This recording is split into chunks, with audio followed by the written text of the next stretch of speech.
ਦੂਜੇ ਮੁਲਕਾਂ ਚੀਨ ਜਾਂ ਰੂਸ ਜਾਂ ਅਮਰੀਕਾ, ਹੁਣ ਅਮਰੀਕਾ ਨੇ ਵੱਡੇ ਵੱਡੇ ਡੈਮ ਨਹੀਂ ਬਣਾਏ ਕਿਉਂਕਿ ਇਹਨਾਂ ਨੇ ਇਸ ਸਾਰੇ ਨੂੰ ਮੱਦੇਨਜ਼ਰ ਰੱਖਿਆ ਹੋਇਆ ਹੈ ਕਿ ਪਾਣੀ ਜਦੋਂ ਵਹਿੰਦਾ ਹੈ ਤੇ ਉਹ ਜਿਨ੍ਹਾਂ ਚੋਂ ਨਿਕਲ ਕੇ ਜਾਂਦਾ ਅੰਡਰਗਰਾਉਂਡ ਵਾਟਰ ਲੈਵਲ ਵੀ ਉਸ ਨੂੰ ਮੇਨਟੇਨ ਰੱਖਦਾ। ਹੁਣ ਹੁੰਦਾ ਕੀ ਹੈ ਵੀ ਇਹਨਾਂ ਨੇ ਤਿੰਨੋਂ ਜਿਹੜੇ ਵੱਡੇ ਦਰਿਆ ਜਿਹੜੇ ਇੰਡਸ ਵਾਟਰ ਟ੍ਰੀਟੀ ਥੱਲੇ ਸਾਡੇ ਪੰਜਾਬ ਨੂੰ ਮਿਲੇ ਉਹਨਾਂ ਦੇ ਉੱਤੇ ਵੱਡੇ ਡੈਮ ਬਣਾਏ। ਹੁਣ ਪੰਜਾਬ 'ਚ ਤੁਸੀਂ ਦੇਖੋ ਅਸੀਂ ਕਿਵੇਂ ਦੋਹਰੀ ਜਾਂ ਤੀਹਰੀ ਮਾਰ ਖਾ ਰਹੇ ਹਾਂ। ਇੱਕ ਤਾਂ ਸਾਡੀ ਇੱਕੋ ਇੱਕ ਦੌਲਤ ਪਾਣੀ ਦੀ ਉਹ ਉਹਨਾਂ ਨੇ ਰੋਕ ਲਈ, ਦਰਿਆ ਉੱਤੋਂ ਰੋਕ ਲਏ, ਥੱਲੇ ਜਿਹੜੀ ਜ਼ਮੀਨ ਦੀ ਬਰਬਾਦੀ ਅੰਡਰਗਰਾਉਂਡ ਪਾਣੀ ਦੀਆਂ ਅਸੀਂ ਇੱਕ ਤੋਂ ਬਾਅਦ ਇੱਕ ਲੇਅਰਸ, ਹੁਣ ਤਾਂ ਉਸ ਥੱਲੇ ਤੱਕ ਪਹੁੰਚ ਗਏ ਆ ਜਿੱਥੋਂ ਮੇਰਾ ਖਿਆਲ ਹੈ ਥੱਲੇ ਫਿਰ ਪੱਥਰ ਹੀ ਰਹਿ ਜਾਣੇ ਨੇ। ਹੁਣ ਜਦੋਂ ਅਸੀਂ ਪੰਜਾਬ ਦੇ ਹੜ੍ਹਾਂ ਦਾ ਜ਼ਿਕਰ ਕਰ ਰਹੇ ਹਾਂ ਵੀ ਅੱਧਾ ਪੰਜਾਬ ਪਾਣੀ ਦੇ ਵਿੱਚ ਡੁੱਬਿਆ ਹੋਇਆ ਹੈ, ਹੁਸ਼ਿਆਰਪੁਰ, ਗੁਰਦਾਸਪੁਰ, ਫਿਰੋਜ਼ਪੁਰ, ਅੰਮ੍ਰਿਤਸਰ, ਕਪੂਰਥਲੇ ਜ਼ਿਲ੍ਹੇ ਬਹੁਤ ਬੁਰੀ ਤਰ੍ਹਾਂ ਪ੍ਰਭਾਵਿਤ ਨੇ। ਈਵਨ ਪਾਕਿਸਤਾਨ ਦੇ ਨਾਲ ਲੱਗਦੇ ਇਹਨਾਂ ਨੇ ਜਿਸ ਤੇਜ਼ੀ ਨਾਲ ਉਸ ਜਿਹੜੇ ਦਰਵਾਜ਼ੇ ਖੋਲ੍ਹੇ ਔਰ ਇਸ ਵੇਲੇ ਕਰਤਾਰਪੁਰ ਸਾਹਿਬ ਕੋਰੀਡੋਰ ਔਰ ਦਰਬਾਰ ਸਾਹਿਬ ਕਰਤਾਰਪੁਰ ਸਾਹਿਬ ਦਾ ਦਰਸ਼ਕ ਸਕਰੀਨ ਤੇ ਦੇਖ ਸਕਦੇ ਨੇ 8-8 ਫੁੱਟ ਪਾਣੀ, 10-10 ਫੁੱਟ ਪਾਣੀ ਹੈ। ਕਿਆ ਮੋਦੀ ਦਾ ਕਰਤਾਰਪੁਰ ਸਾਹਿਬ ਤੇ ਪਾਣੀ ਨਾਲ ਹਮਲਾ, ਪੰਜਾਬ ਇਸ ਵੇਲੇ ਰੀਲਿੰਗ ਅੰਡਰ ਦਾ ਫਲੱਡਸ ਹੈ। ਪਾਕਿਸਤਾਨੀ ਪੰਜਾਬ ਨੂੰ ਵੀ ਜਿਹੜਾ ਉਹ ਬਰਬਾਦੀ ਦੇ ਰਸਤੇ ਤੇ ਉਤੋਰਿਆ ਹੋਇਆ ਹੈ। ਕੋਈ ਜਸਟ ਕੰਸਪੀਰੇਸੀ ਥਿਊਰੀ ਨਹੀਂ ਹੈ ਜਦੋਂ ਅਸੀਂ ਇਹ ਕਹਿ ਰਹੇ ਹਾਂ ਕਿ ਵਾਟਰ ਨੂੰ ਐਜ਼ ਏ ਵੈਪਨ ਇਸਤੇਮਾਲ ਕਰ ਰਹੇ ਨੇ। ਇਹਨਾਂ ਨੇ ਪਹਿਲਾਂ ਵੀ ਕੀਤਾ ਹੈ, ਇਹਨਾਂ ਦੀ ਹਿਸਟਰੀ ਵੀ ਦਰਾਵਿੜ ਸਿਵਲਾਈਜੇਸ਼ਨ ਨੂੰ ਡਿਸਟਰੋਏ ਕਰਨ ਲਈ ਕੀਤਾ ਹੈ। ਸਾਡੀਆਂ ਅੱਖਾਂ ਦੇ ਸਾਹਮਣੇ 1988 ਦੇ ਪੀਰੀਅਡ 'ਚ ਅਸੀਂ ਦੇਖਿਆ, ਪਿਛਲੇ ਵਰ੍ਹੇ 'ਚ ਵੀ ਕੁਝ ਇਸ ਕਿਸਮ ਦੀਆਂ ਇੰਡੀਕੇਸ਼ਨਸ ਸਾਹਮਣੇ ਸਨ। ਪਰ ਇਸ ਵਾਰ ਜਿਸ ਲੈਵਲ ਦੇ ਉੱਤੇ ਇਹ ਸਾਰਾ ਜਾ ਰਿਹਾ ਔਰ ਧੜਾ ਆ ਰਿਹਾ ਜੀ, ਉਹ ਮਾਧੋਪੁਰ ਦਾ, ਰਾਵੀ ਦਾ ਫਲਾਂ ਜਿਹੜਾ ਹੈ ਉਹ ਬੈਰਾਜ ਵੀ ਟੁੱਟ ਗਿਆ ਹੈ, ਉਹ ਫਲਾਣੇ ਦਾ ਵੀ ਟੁੱਟ ਗਿਆ ਹੈ। ਹੁਣ ਭਾਖੜੇ ਨੂੰ ਕੀ ਹੋਏਗਾ, ਹੁਣ ਦੂਜੇ ਨੂੰ ਕੀ ਹੋਏਗਾ। ਔਰ ਮੈਨੂੰ ਇਹ ਲੱਗਦਾ ਹੈ ਕਿ ਵੀ ਜੇ ਆਉਣ ਵਾਲੇ 3-4 ਦਿਨ 'ਚ ਅਸੀਂ ਦੇਖੀਏ ਤੇ ਬਰਬਾਦੀ ਦਾ ਮੰਜ਼ਰ ਜਿਹੜਾ ਹੈ ਉਹ ਹੋਰ ਵੀ ਜ਼ਿਆਦਾ ਹੋਏਗਾ। ਵਾਹਿਗੁਰੂ ਜੀ ਕਾ ਖਾਲਸਾ, ਵਾਹਿਗੁਰੂ ਜੀ ਕੀ ਫਤਿਹ। ਅਸਲਾਮ ਵਾਲੇਕਮ, ਆਦਾਬ, ਅਰਜ਼ ਮੈਂ ਤੁਹਾਡੀ ਹੋਸਟ ਅਨਿਲ ਮੁਕੌਰ ਤੇ ਮੈਂ TV 84 ਦੇ ਸਾਰੇ ਦਰਸ਼ਕਾਂ ਤੇ ਸਰੋਤਿਆਂ ਨੂੰ ਜੀ ਆਇਆਂ ਕਹਿੰਦੀ ਹਾਂ ਪ੍ਰੋਗਰਾਮ ਸੱਚੋ ਸੱਚ ਵਿੱਚ, ਜਿਹੜੇ ਇਸ ਪ੍ਰੋਗਰਾਮ ਨਾਲ ਦੇਸ਼ਾਂ ਵਿਦੇਸ਼ਾਂ ਤੋਂ ਜੁੜ ਚੁੱਕੇ ਨੇ। ਖਾਲਸਾ ਅਫੇਅਰ ਸੈਂਟਰ ਦੇ ਸੰਚਾਲਕ ਡਾਕਟਰ ਅਮਨਜੀਤ ਸਿੰਘ ਜੀ ਸਟੂਡੀਓ 'ਚ ਮੇਰੇ ਨਾਲ ਸ਼ਾਮਲ ਨੇ। ਉਹਨਾਂ ਨਾਲ ਗੱਲਬਾਤ ਕਰਕੇ ਅੱਜ ਦੇ ਇਸ਼ੂਜ਼ ਉੱਪਰ ਉਹਨਾਂ ਦਾ ਤਬਸਰਾ ਜਾਣਦੇ ਹਾਂ। ਜੀ ਡਾਕਟਰ ਸਾਹਿਬ, ਵਾਹਿਗੁਰੂ ਜੀ ਕਾ ਖਾਲਸਾ, ਵਾਹਿਗੁਰੂ ਜੀ ਕੀ ਫਤਿਹ। ਹਾਂਜੀ ਨੀਲਮ ਕੌਰ ਜੀ, ਤੁਹਾਨੂੰ ਵੀ ਤੇ ਦੁਨੀਆ ਭਰ 'ਚ ਬੈਠੇ ਸਾਡੇ ਬਹੁਤ ਹੀ ਪਿਆਰੇ, ਸੋਹਣੇ, ਸਿਆਣੇ TV 84 ਦੇ ਵਿਊਅਰਸ ਨੂੰ ਵੀ ਵਾਹਿਗੁਰੂ ਜੀ ਕਾ ਖਾਲਸਾ, ਵਾਹਿਗੁਰੂ ਜੀ ਕੀ ਫਤਿਹ। ਸਾਡੇ ਬਹੁਤ ਹੀ ਪਿਆਰੇ ਮੁਸਲਮਾਨ ਭੈਣਾਂ ਭਰਾਵਾਂ ਨੂੰ ਅਸਲਾਮ ਅਲੈਕਮ। ਗੰਗਾ ਜਮਨੀ ਤਹਿਜ਼ੀਬ ਦੇ ਹਿੰਦੂ ਤਵੀਆਂ ਨੂੰ ਨਮੋ ਨਮੇ ਤੇ ਬਾਕੀ ਸਭ ਵੀਰਾਂ ਭੈਣਾਂ ਨੂੰ ਆਦਾਬ ਅਰਜ਼। ਜੀ ਡਾਕਟਰ ਸਾਹਿਬ, ਜੀ ਆਇਆਂ ਨੂੰ ਪ੍ਰੋਗਰਾਮ ਸੱਚੋ ਸੱਚ ਵਿੱਚ। ਬਹੁਤ ਧੰਨਵਾਦ ਜੀ ਡਾਕਟਰ ਸਾਹਿਬ। ਅੱਜ 27 ਅਗਸਤ 2025 12 ਭਾਦੋਂ ਨਾਨਕਸ਼ਾਹੀ ਸੰਮਤ 557 ਦਾ ਦਿਨ ਹੈ ਤੇ ਡਾਕਟਰ ਸਾਹਿਬ ਪ੍ਰੋਗਰਾਮ ਕਰਨ ਤੋਂ ਪਹਿਲਾਂ ਸਿਰਫ ਦਰਸ਼ਕਾਂ ਤੇ ਸਰੋਤਿਆਂ ਨੂੰ ਹਮੇਸ਼ਾ ਤਰ੍ਹਾਂ ਦੱਸ ਵਿਊਅਰਸ, ਜੇ ਤੁਸੀਂ ਹੱਕ, ਸੱਚ, ਇਨਸਾਫ ਤੇ ਪੈਰਾ ਦਿਨ ਦਾ ਇੱਕੋ ਇੱਕ ਚੈਨਲ TV 84 ਨੂੰ ਦੇਖਣਾ ਚਾਹੁੰਦੇ ਹੋ ਤਾਂ ਤੁਸੀਂ ਦੇਖ ਸਕਦੇ ਸਪੈਕਟਰਮ ਕੇਬਲ, ਆਰਸ਼ਨ ਕੇਬਲ, ਵਰਫਨ ਕੈਨੇਡਾ, roku, ਜਾਦੂ ਬਾਕਸ, ਸ਼ਾਵਾ, ਫੇਸਬੁੱਕ TV 84 ਦੀ ਐਪ ਰਾਹੀਂ online streaming and IP box ਤੇ ਤੁਸੀਂ TV 84 ਨੂੰ ਦੇਖ ਸਕਦੇ ਹੋ। ਵਿਊਅਰਸ, ਜੇ ਤੁਸੀਂ TV 84 ਨਾਲ ਜਾਂ ਪ੍ਰੋਗਰਾਮ ਸੱਚੋ ਸੱਚ ਨਾਲ ਫੇਸਬੁੱਕ ਰਾਹੀਂ ਜੁੜੇ ਤਾਂ ਵੱਧ ਲਾਈਕ ਕਰੋ ਤੇ ਸ਼ੇਅਰ ਕਰੋ ਅਤੇ ਨਾਲ ਹੀ YouTube ਤੇ ਸਬਸਕ੍ਰਾਈਬ ਕਰੋ। ਇਹ ਵੀ ਦੱਸ ਦਿਓ ਕਿ ਤੁਸੀਂ TV 84 ਦੀ ਐਪ ਨੂੰ ਐਂਡਰੋਇਡ ਐਂਡ ਐਪ ਸਟੋਰ ਤੇ ਡਾਊਨਲੋਡ ਕਰਕੇ ਜੋ TV 84 ਦੀ ਲਾਈਵ ਸਟ੍ਰੀਮ ਹੈ ਇਸ ਨੂੰ ਤੁਸੀਂ 24 ਆਵਰਸ ਦੇਖ ਸਕਦੇ ਹੋ। ਸੋ ਵਿਊਅਰਸ, ਪ੍ਰੋਗਰਾਮ ਦੀ ਸ਼ੁਰੂਆਤ ਕਰਨ ਜਾ ਰਹੇ ਹਾਂ ਅੱਜ ਦੀ ਸਪਾਂਸਰਸ਼ਿਪ ਦੇ ਵਾਲੇ ਨਾਲ ਕਿ ਅੱਜ ਦੇ ਪ੍ਰੋਗਰਾਮ ਸੱਚੋ ਸੱਚ ਨੂੰ ਸਪਾਂਸਰ ਕੀਤਾ ਗਿਆ ਹੈ ਸਵਿਟਜ਼ਰਲੈਂਡ ਤੋਂ ਸਰਦਾਰ ਜਸਬੀਰ ਸਿੰਘ ਜਰਾ ਵੱਲੋਂ। ਸੋ ਇਹਨਾਂ ਨੇ TV 84 ਦੇ ਕੰਮ ਦੀ ਸ਼ਲਾਘਾ ਕੀਤੀ ਹੈ ਤੇ ਨਾਲ ਹੀ TV 84 ਦੀ ਸਪੋਰਟ ਕਰਨ ਲਈ ਕਿਹਾ ਔਰ ਖਾਲਸਾ ਦੀ ਪ੍ਰਾਪਤੀ ਦੀ ਅਰਦਾਸ ਵੀ ਕੀਤੀ ਹੈ। ਸੋ ਅੱਜ ਦੀ ਸਪਾਂਸਰਸ਼ਿਪ ਲਈ ਅਸੀਂ ਸਰਦਾਰ ਜਸਬੀਰ ਸਿੰਘ ਜਰਾ ਦਾ ਤਹਿ ਦਿਲ ਤੋਂ ਧੰਨਵਾਦ ਕਰਦੇ ਹਾਂ ਔਰ ਤੁਹਾਨੂੰ ਵੀ ਅਪੀਲ ਤੇ ਬੇਨਤੀ ਕਰਦੇ ਹਾਂ ਕਿ ਤੁਸੀਂ ਪ੍ਰੋਗਰਾਮ ਸੱਚੋ ਸੱਚ ਨੂੰ ਵੱਧ ਤੋਂ ਵੱਧ ਸਪਾਂਸਰ ਕਰੋ। ਸਪਾਂਸਰਸ਼ਿਪ ਲਈ ਤੁਸੀਂ ਸਾਨੂੰ ਕਾਲ ਕਰ ਸਕਦੇ ਸਾਰੇ ਫੋਨ ਨੰਬਰ ਤੇ 5166191984, ਸੇਮ ਨੰਬਰ ਤੇ WhatsApp ਕਰ ਸਕਦੇ ਹੋ। ਤੁਸੀਂ ਈਮੇਲ ਵੀ ਕਰ ਸਕਦੇ info@tv84.tv ਤੇ। ਸੋ ਵੀਰ, ਜਿਸ ਤਰ੍ਹਾਂ ਕਿ ਆਪਾਂ ਆਪਣੇ ਪ੍ਰੋਗਰਾਮ ਦੀ ਸ਼ੁਰੂਆਤ ਕਰਨ ਜਾ ਰਹੇ ਹਾਂ ਔਰ ਗੁਰਬਾਣੀ ਦੇ ਤੁਕ ਦੇ ਨਾਲ ਆਪਾਂ ਆਪਣੇ ਪ੍ਰੋਗਰਾਮ ਦੀ ਸ਼ੁਰੂਆਤ ਕਰਾਂਗੇ। ਇਸ ਟੌਪਿਕ ਦੀ ਸ਼ੁਰੂਆਤ ਕਰਨ ਜਾ ਰਹੇ ਹਾਂ ਕਿ ਜਗਤ ਜਨੰਦਾ ਰੱਖ ਲੈ ਆਪਣੀ ਕਿਰਪਾ ਧਾਰ, ਜਿੱਤ ਦੁਆਰੇ ਉਭਰੇ ਤਿੱਤੇ ਲਿਓ ਉਭਾਰ। ਸੋ ਮੀਡੀਆ ਰਿਪੋਰਟਾਂ ਅਨੁਸਾਰ ਇਸ ਵੇਲੇ ਭਾਰਤੀ ਕਬਜ਼ੇ ਵਾਲੇ ਪੰਜਾਬ ਦਾ ਇੱਕ ਵੱਡਾ ਹਿੱਸਾ ਹੜ੍ਹਾਂ ਦੀ ਮਾਰ ਹੇਠ ਹੈ। ਸੋ ਪਾਣੀ ਘਰਾਂ ਦੇ ਵਿੱਚ ਵੀ ਜਿਹੜੇ ਕਈ ਫੁੱਟ ਵੜਿਆ ਹੋਇਆ ਹੈ ਔਰ ਲੋਕ ਇੱਕ ਦੂਸਰੇ ਦੀ ਮਦਦ ਤਾਂ ਕਰ ਰਹੇ ਨੇ, ਪਰ ਸਰਕਾਰੀ ਐਡਮਿਨਿਸਟ੍ਰੇਸ਼ਨ ਦੀ ਜਿਹੜੀ ਦਿੱਲੀ ਅਤੇ ਉਹਨਾਂ ਦਾ ਬੇਇੰਤਜ਼ਾਮੀ ਜਿਹੜੀ ਅੱਖਾਂ ਸਾਹਮਣੇ ਨਜ਼ਰ ਆ ਰਹੀ ਹੈ। ਸੋ ਸਰਕਾਰੀ ਨਿਗਰਾਨੀ ਹੇਠ ਜਿਹੜੇ ਡੈਮ ਨੇ ਉਹ ਵੀ ਟੁੱਟ ਰਹੇ ਨੇ। ਉਹਨਾਂ ਚੋਂ ਜਿਹੜਾ ਪਾਣੀ ਜਿਹੜਾ ਵਾਰਨਿੰਗ ਦੇ ਤੋਂ ਬਿਨਾਂ ਹੀ ਦਿੱਤਿਆਂ ਛੱਡਿਆ ਜਾ ਰਿਹਾ ਹੈ। ਸੋ ਕਰਤਾਰਪੁਰ ਸਾਹਿਬ ਕੋਰੀਡੋਰ ਅਤੇ ਮੁੱਖ ਦਰਬਾਰ ਹਾਲ ਦੇ ਵਿੱਚ 8-8 ਫੁੱਟ ਜਿਹੜਾ ਪਾਣੀ ਵੜਿਆ ਹੋਇਆ ਹੈ। ਸੋ ਜਾਣਕਾਰ ਹਲਕਿਆਂ ਵੱਲੋਂ ਇਹ ਦਾਅਵਾ ਕੀਤਾ ਜਾ ਰਿਹਾ ਹੈ ਕਿ ਇਹ ਹੜ੍ਹ ਜਿਹੜੇ ਨੇ ਕੁਦਰਤ ਦੀ ਮਾਰ ਨਾ ਹੋ ਕੇ ਸਰਕਾਰੀ ਸਾਜ਼ਿਸ਼ ਦਾ ਹਿੱਸਾ ਹਨ। ਸੋ ਕੀ ਭਾਰਤ ਸਰਕਾਰ 1988 ਦੇ ਸਰਕਾਰੀ ਹੜ੍ਹਾਂ ਵਾਂਗ ਇੱਕ ਵਾਰ ਫਿਰ ਪਾਣੀ ਨੂੰ ਸਿੱਖਾਂ ਦੇ ਖਿਲਾਫ ਇੱਕ ਹਥਿਆਰ ਵਜੋਂ ਵਰਤ ਰਹੀ ਹੈ? ਸੋ ਇਸ ਬਾਰੇ ਆਪਾਂ ਗੱਲਬਾਤ ਕਰਨ ਜਾ ਰਹੇ ਹਾਂ। ਸੋ ਅਸੀਂ ਚਾਹਾਂਗੇ ਕਿ ਤੁਸੀਂ ਇਸੇ ਤਰ੍ਹਾਂ ਬਣੇ ਰਹਿਣਾ। ਦੇਖਣ ਸੁਣਨ ਲਈ ਤੁਹਾਡਾ ਸਭ ਦਾ ਬਹੁਤ ਬਹੁਤ ਧੰਨਵਾਦ। ਜੀ ਰਾਜ ਸਾਹਿਬ, ਕੀ ਵਿਚਾਰਾਂ ਨੇ?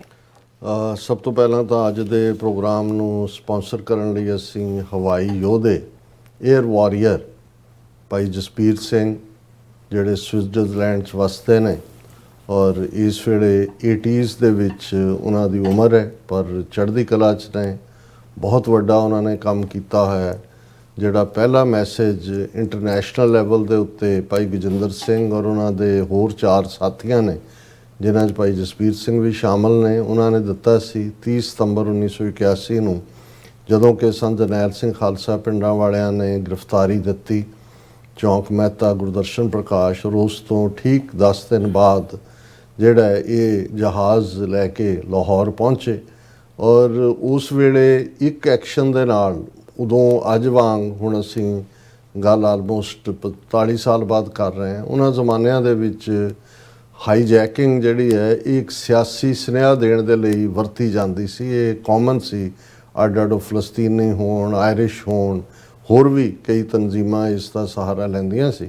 ਕਿਸੇ ਦਾ ਕੋਈ ਨੁਕਸਾਨ ਨਹੀਂ ਕੀਤਾ ਗਿਆ। ਰਾਦਰ ਜਹਾਜ਼ ਦੇ ਵਿੱਚ ਸਵਾਰ ਇੱਕ ਗੋਰੀ ਬੀਬੀ ਨੇ ਬਾਅਦ ਦੇ ਵਿੱਚ ਇਹ ਕਿਹਾ ਕਿ ਉਹ ਇੰਨੇ ਸਾਊ ਸਨ ਔਰ ਇੰਨਾ ਚੰਗਾ ਉਹਨਾਂ ਦਾ ਬਿਹੇਵ ਸੀ ਕਿ ਇਸ ਕਿਸਮ ਦੇ ਚੰਗੇ ਲੋਕ ਜੋ ਮੰਗ ਕਰ ਰਹੇ ਨੇ ਉਹ ਜ਼ਰੂਰ ਵਾਜਬ ਹੋਏਗੀ ਔਰ ਜਸਟੀਫਾਈਡ ਹੋਏਗੀ, ਜਿਸ ਦੇ ਲਈ ਉਹਨਾਂ ਨੇ ਨੌਜਵਾਨੀ ਦੇ ਵਿੱਚ ਜਿਹੜਾ ਹੈ ਇਹ ਇਸ ਰਸਤੇ ਨੂੰ ਚੁਣਿਆ। ਹਾਲਾਂਕਿ ਭਾਈ ਜਸਪੀਰ ਸਿੰਘ ਉਦੋਂ ਫੌਜ 'ਚੋਂ ਰਿਟਾਇਰ ਆਲਮੋਸਟ 40s ਦੇ ਵਿੱਚ ਸਨ, ਸਭ ਤੋਂ ਵੱਡੀ ਉਮਰ ਦੇ ਉਹੀ ਸਨ, ਲੇਕਿਨ ਉਹਨਾਂ ਦਾ ਜਜ਼ਬਾ ਹੁਣ ਵੀ, ਜਦੋਂ ਅਸੀਂ ਯੂਰਪ ਔਰ ਖ਼ਾਸ ਤੌਰ 'ਤੇ ਸਵਿਟਜ਼ਰਲੈਂਡ 'ਚ ਉਹਨਾਂ ਨੂੰ ਮਿਲਣ ਦੇ ਲਈ ਗਏ ਤੇ ਉਹਨਾਂ ਦਾ ਜਿਹੜਾ ਪੋਡਕਾਸਟ ਵੀ ਜਿਹੜਾ ਬਹੁਤ ਪਪੂਲਰ ਹੋਇਆ ਸਾਡੇ TV 84 ਦੇ ਵਿਊਅਰਸ, ਉਹਨਾਂ ਦੇ ਵਿੱਚ ਉਹੀ ਸਪਿਰਿਟ, ਉਹੀ ਤਾਂਗ ਔਰ ਉਹੀ ਲੋਚਾ ਜਿਹੜੀ ਕਿ ਉਹ ਸਵੇਰੇ ਸ਼ਾਮ ਜਦੋਂ ਆਪਣੀ ਅਰਦਾਸ ਦੇ ਵਿੱਚ ਵੀ ਔਰ ਜਦੋਂ ਵੀ ਮੇਰੇ ਨਾਲ ਉਹਨਾਂ ਦੀ ਗੁਫ਼ਤਗੂ ਹੁੰਦੀ ਹੈ, ਉਹ ਕਹਿੰਦੇ ਨੇ ਬਾਬਾ ਗੁਰੂ ਨਾਨਕ ਮਿਹਰ ਕਰਨਗੇ, ਹੁਣ ਲੱਗਦਾ ਹੈ ਵੀ ਸਾਡੀ ਮੰਜ਼ਿਲ ਨੇੜੇ ਹੈ। ਬਿਲਕੁਲ। 17 ਅਗਸਤ ਨੂੰ ਖਾਲਿਸਤਾਨ ਰੈਫਰੈਂਡਮ ਦੀਆਂ ਵੋਟਾਂ ਵਾਸ਼ਿੰਗਟਨ DC ਦੇ ਵਿੱਚ ਸਨ। ਸੋ ਆਪ ਤਾਂ ਉਹ ਟਰੈਵਲ ਨਹੀਂ ਕਰ ਸਕਦੇ ਕਿਉਂਕਿ ਅਮਰੀਕਨਸ ਉਹਨਾਂ ਨੇ ਟਰਾਈ ਕੀਤਾ, ਪਰ ਕਿਉਂਕਿ ਪਾਸਟ ਜਦੋਂ ਕੁਝ ਵੀ ਐਸਾ ਹੁੰਦਾ ਸੋ ਅਲਾਉ ਨਹੀਂ ਕਰਦੇ। ਲੇਕਿਨ ਉਹਨਾਂ ਨੇ ਭਾਈ ਗੁਰਦੇਵ ਸਿੰਘ, ਜਿਹੜੇ ਖੁਦ ਪੰਥਕ ਸਪਿਰਿਟ ਦੇ ਨਾਲ ਉਤਪ੍ਰੋਤ ਨੇ, ਖੁਦ ਵੀ ਉਹਨਾਂ ਨੇ ਸਫ਼ਰ ਕੀਤਾ ਹੈ, ਪਰਿਵਾਰਕ ਸਫਰਿੰਗ ਵੀ ਹੈ, ਖੁਦ ਰੇਡੀਓ ਪ੍ਰੋਗਰਾਮ ਵੀ ਰਨ ਕਰਦੇ ਨੇ।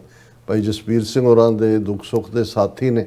ਉਹਨਾਂ ਨੇ ਕਿਹਾ ਵੀ ਤੁਸੀਂ ਜਾਓ, ਇਹ ਵਾਸ਼ਿੰਗਟਨ 'ਚ ਨੇ ਵੋਟਾਂ, ਔਰ ਭਾਈ ਗੁਰਦੇਵ ਸਿੰਘ ਆਏ, ਸਾਡੇ ਨਾਲ ਮੁਲਾਕਾਤ ਵੀ ਹੋਈ ਔਰ ਉਹਨਾਂ ਨੇ ਭਾਈ ਜਸਪੀਰ ਸਿੰਘ ਹੋਰਾਂ ਵੱਲੋਂ TV 84 ਦੇ ਇਹ ਸਪਾਂਸਰਸ਼ਿਪ ਦੇ ਲਈ ਜਿਹੜੀ ਹੈ ਉਹ ਮਾਇਆ ਵੀ ਕਰ ਲਈ।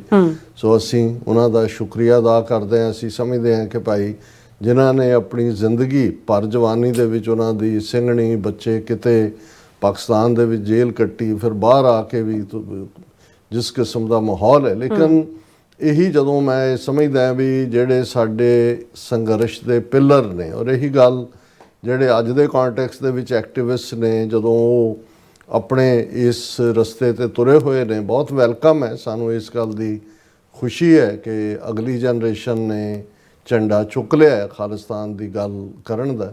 ਲੇਕਿਨ ਜਦੋਂ ਤੁਸੀਂ ਅੱਜ ਤੁਰਦੇ ਹੋ ਉਦੋਂ ਹਮੇਸ਼ਾ ਇਸ ਗੱਲ ਨੂੰ ਜ਼ਰੂਰ ਯਾਦ ਰੱਖੋ ਕਿ ਪਿਛਲੇ 41 ਵਰ੍ਹਿਆਂ 'ਚ, ਔਰ ਇਸ ਮਾਮਲੇ 'ਚ ਤਾਂ ਭਾਈ ਜਸਬੀਰ ਸਿੰਘ ਹੋਰਾਂ ਦੇ ਤੁਸੀਂ 3 ਵਰ੍ਹੇ ਹੋਰ ਪਿੱਛੇ ਚਲੇ ਜਾਂਦੇ ਹੋ 81 'ਚ, ਔਰ ਮੈਂ ਤਾਂ ਇਹਨੂੰ 1978 13 ਅਪ੍ਰੈਲ 1978 ਤੋਂ ਜਦੋਂ ਸ਼ਹੀਦ ਭਾਈ ਫੌਜਾ ਸਿੰਘ ਔਰ ਉਹਨਾਂ ਦੇ 12 ਹੋਰ ਸਾਥੀ ਸਿੰਘਾਂ ਨੇ ਸ਼ਹੀਦੀ ਜਾਮ ਪੀਤੇ, ਜੇ ਅਸੀਂ ਉਸ ਪੀਰੀਅਡ 'ਚ ਦੇਖੀਏ ਤੇ ਅੱਜ ਸਟਰਗਲ ਜਿਸ ਮੁਕਾਮ ਤੇ ਖੜੀ ਹੈ ਤੇ ਜਿਸ ਨੂੰ ਹੋਰ ਅੱਗੇ ਲਿਜਾਣ ਦੇ ਲਈ ਮਹਾਰਾਜ ਨੇ ਤੁਹਾਡੇ ਸਿਰ ਤੇ ਹੱਥ ਰੱਖਿਆ ਹੈ ਔਰ ਤੁਸੀਂ ਇਸ ਦੇ ਲਈ ਯਤਨਸ਼ੀਲ ਹੋ, ਪਰ ਕਦੇ ਵੀ ਇਸ ਕਿਸਮ ਦਾ ਵਰਤਾਰਾ ਵਤੀਰਾ ਮਤ ਦਿਖਾਓ ਕਿ ਇਹ ਸਟਰਗਲ ਤੁਹਾਡੇ ਤੋਂ ਹੀ ਸ਼ੁਰੂ ਹੋਈ ਹੈ। ਇਸ ਦੇ ਨਾਲ ਪਿੱਛੇ ਜਿਹੜੇ ਨੇ ਜਾਂ ਜਿਹੜੇ ਉਸ ਸਟਰਗਲ ਦੇ ਭਾਵੇਂ ਸਿੰਬਲ ਹੀ ਕਹਿ ਲਓ। ਜੇ ਹੁਣ ਭਾਈ ਜਸਬੀਰ ਸਿੰਘ ਨੇ ਜਾਂ ਪੰਜਾਬ ਦੇ ਵਿੱਚ ਜਿਹੜੇ ਐਕਟਿਵਿਜ਼ਮ ਜਿਸ ਵੀ ਲੈਵਲ ਦੇ ਉੱਤੇ ਗਿਵਨ ਸਰਕਮਸਟਾਂਸਿਸ ਕੋਈ ਕਰਨ ਦੀ ਕੋਸ਼ਿਸ਼ ਕਰਦਾ,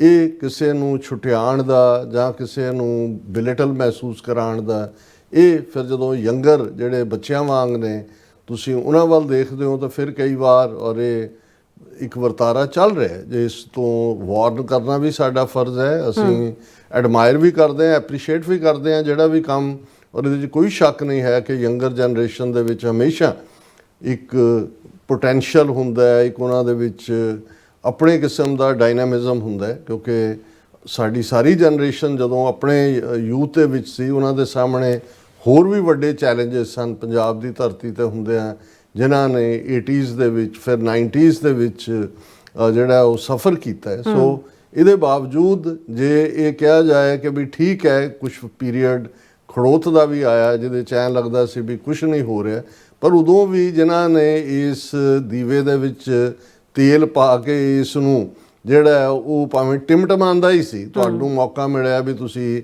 ਇਸ ਨੂੰ ਜਿਹੜਾ ਹੋਰ ਰੌਸ਼ਨ ਕਰ ਰਹੇ ਹੋ। ਸੋ ਭਾਈ ਜਸਬੀਰ ਸਿੰਘ ਉਹਨਾਂ ਯੋਧਿਆਂ 'ਚੋਂ ਨੇ, ਹਵਾਈ ਯੋਧਾ ਮੈਂ ਵਰਡ ਕੋਇਨ ਕੀਤਾ, ਏਅਰ ਵਾਰੀਅਰ। ਧਰਤੀ ਦੇ ਉੱਤੇ ਤਾਂ ਬਹੁਤ ਸਾਰਿਆਂ ਨੇ ਆਪਣੇ ਜੌਹਰ ਦਿਖਾਏ ਨੇ, ਪਰ ਉਸ ਵੇਲੇ ਪਹਿਲੀ ਇਸ ਕਿਸਮ ਦੀ ਜਿਹੜੀ ਐਕਟੀਵਿਟੀ, ਔਰ ਬਿਲਕੁਲ ਉਹਨਾਂ ਨੇ ਜਦੋਂ ਆਪਣਾ ਪੂਰਾ ਪ੍ਰਸੰਗ ਵੀ ਸੁਣਾਇਆ ਤਾਂ ਕੁਝ ਚੀਜ਼ਾਂ ਐਸੀਆਂ ਸੀ ਜਿਨ੍ਹਾਂ ਨੂੰ ਅਸੀਂ ਇਹੀ ਸਮਝਦੇ ਵੀ ਇਹ ਡਿਵਾਈਨ ਹੈਲਪ ਹੁੰਦੀ ਹੈ ਰੱਬੋਂ। ਉਹ ਕਹਿੰਦੇ ਨੇ ਵੀ ਹੁਣ ਅਸੀਂ ਜਦੋਂ ਪਿੱਛੇ ਮੁੜ ਕੇ ਦੇਖਦੇ ਹਾਂ ਕਿ ਇੰਨੇ ਲੂਫੋਲ ਸੀ, ਇਹਦੇ ਬਾਵਜੂਦ ਜਿਹੜਾ ਉਹ ਅਸੀਂ ਇਸ 'ਚ ਕਾਮਯਾਬ ਹੋਏ ਵੀ ਇਹ ਗੁਰੂ ਦੀ ਰਹਿਮਤ ਹੀ ਸੀ। ਔਰ ਅਸੀਂ ਭਾਈ ਗੁਰਦੇਵ ਸਿੰਘ ਜਿਹੜੇ ਆਲ ਦਾ ਵੇ ਆਏ, ਉਹਨਾਂ ਦਾ ਵੀ ਸ਼ੁਕਰੀਆ ਅਦਾ ਕਰਦੇ ਹਾਂ।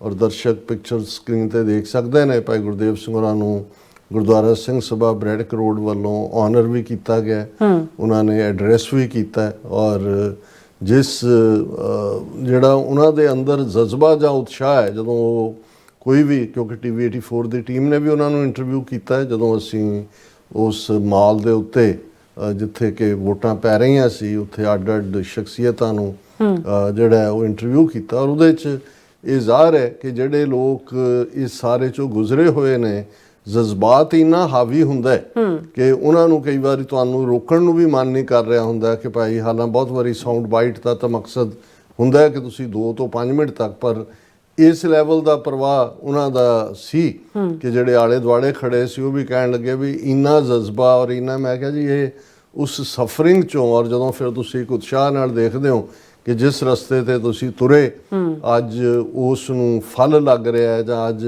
ਅਗਲੀ ਜਨਰੇਸ਼ਨ ਪਰਿਵਾਰਾਂ ਸਮੇਤ ਉਹਨਾਂ ਦੇ ਵਿੱਚ ਇੱਕ ਉਤਸ਼ਾਹ ਹੈ। ਸੋ ਅਸੀਂ ਭਾਈ ਜਸਬੀਰ ਸਿੰਘ ਹੋਰਾਂ ਦੇ ਵੀ ਔਰ ਭਾਈ ਗੁਰਦੇਵ ਸਿੰਘ ਵੀ ਜਿਹੜੇ ਆਲ ਦਾ ਵੇ ਭਾਈ ਜਸਬੀਰ ਸਿੰਘ ਹੋਰਾਂ ਦੀਆਂ ਬੈਸਟ ਵਿਸ਼ੇਸ ਲੈ ਕੇ ਆਏ, ਉਹਨਾਂ ਦਾ ਸ਼ੁਕਰੀਆ ਅਦਾ ਕਰਦੇ ਹਾਂ। ਬਿਲਕੁਲ। ਵਾਟਰ ਐਜ਼ ਅ ਵੈਪਨ, ਇਹ ਬਹੁਤਿਆਂ ਨੂੰ ਇਹ ਟਰਮ ਹੁਣ ਕੋਈ ਓਪਰੀ ਨਹੀਂ ਲੱਗਦੀ, ਘੱਟੋ ਘੱਟ ਸਿੱਖਾਂ ਦੇ ਵਿੱਚ, ਕਿਉਂਕਿ 1988 ਦੇ ਜਦੋਂ ਤੁਸੀਂ ਸਰਕਾਰੀ ਹੜ੍ਹਾਂ ਦਾ ਜਿਹੜਾ ਜ਼ਿਕਰ ਕੀਤਾ ਹੈ, ਹੁਣ ਹੜ੍ਹ ਤਾਂ ਕੁਦਰਤ ਵੱਲੋਂ ਹੁੰਦੇ ਨੇ। ਬਿਲਕੁਲ।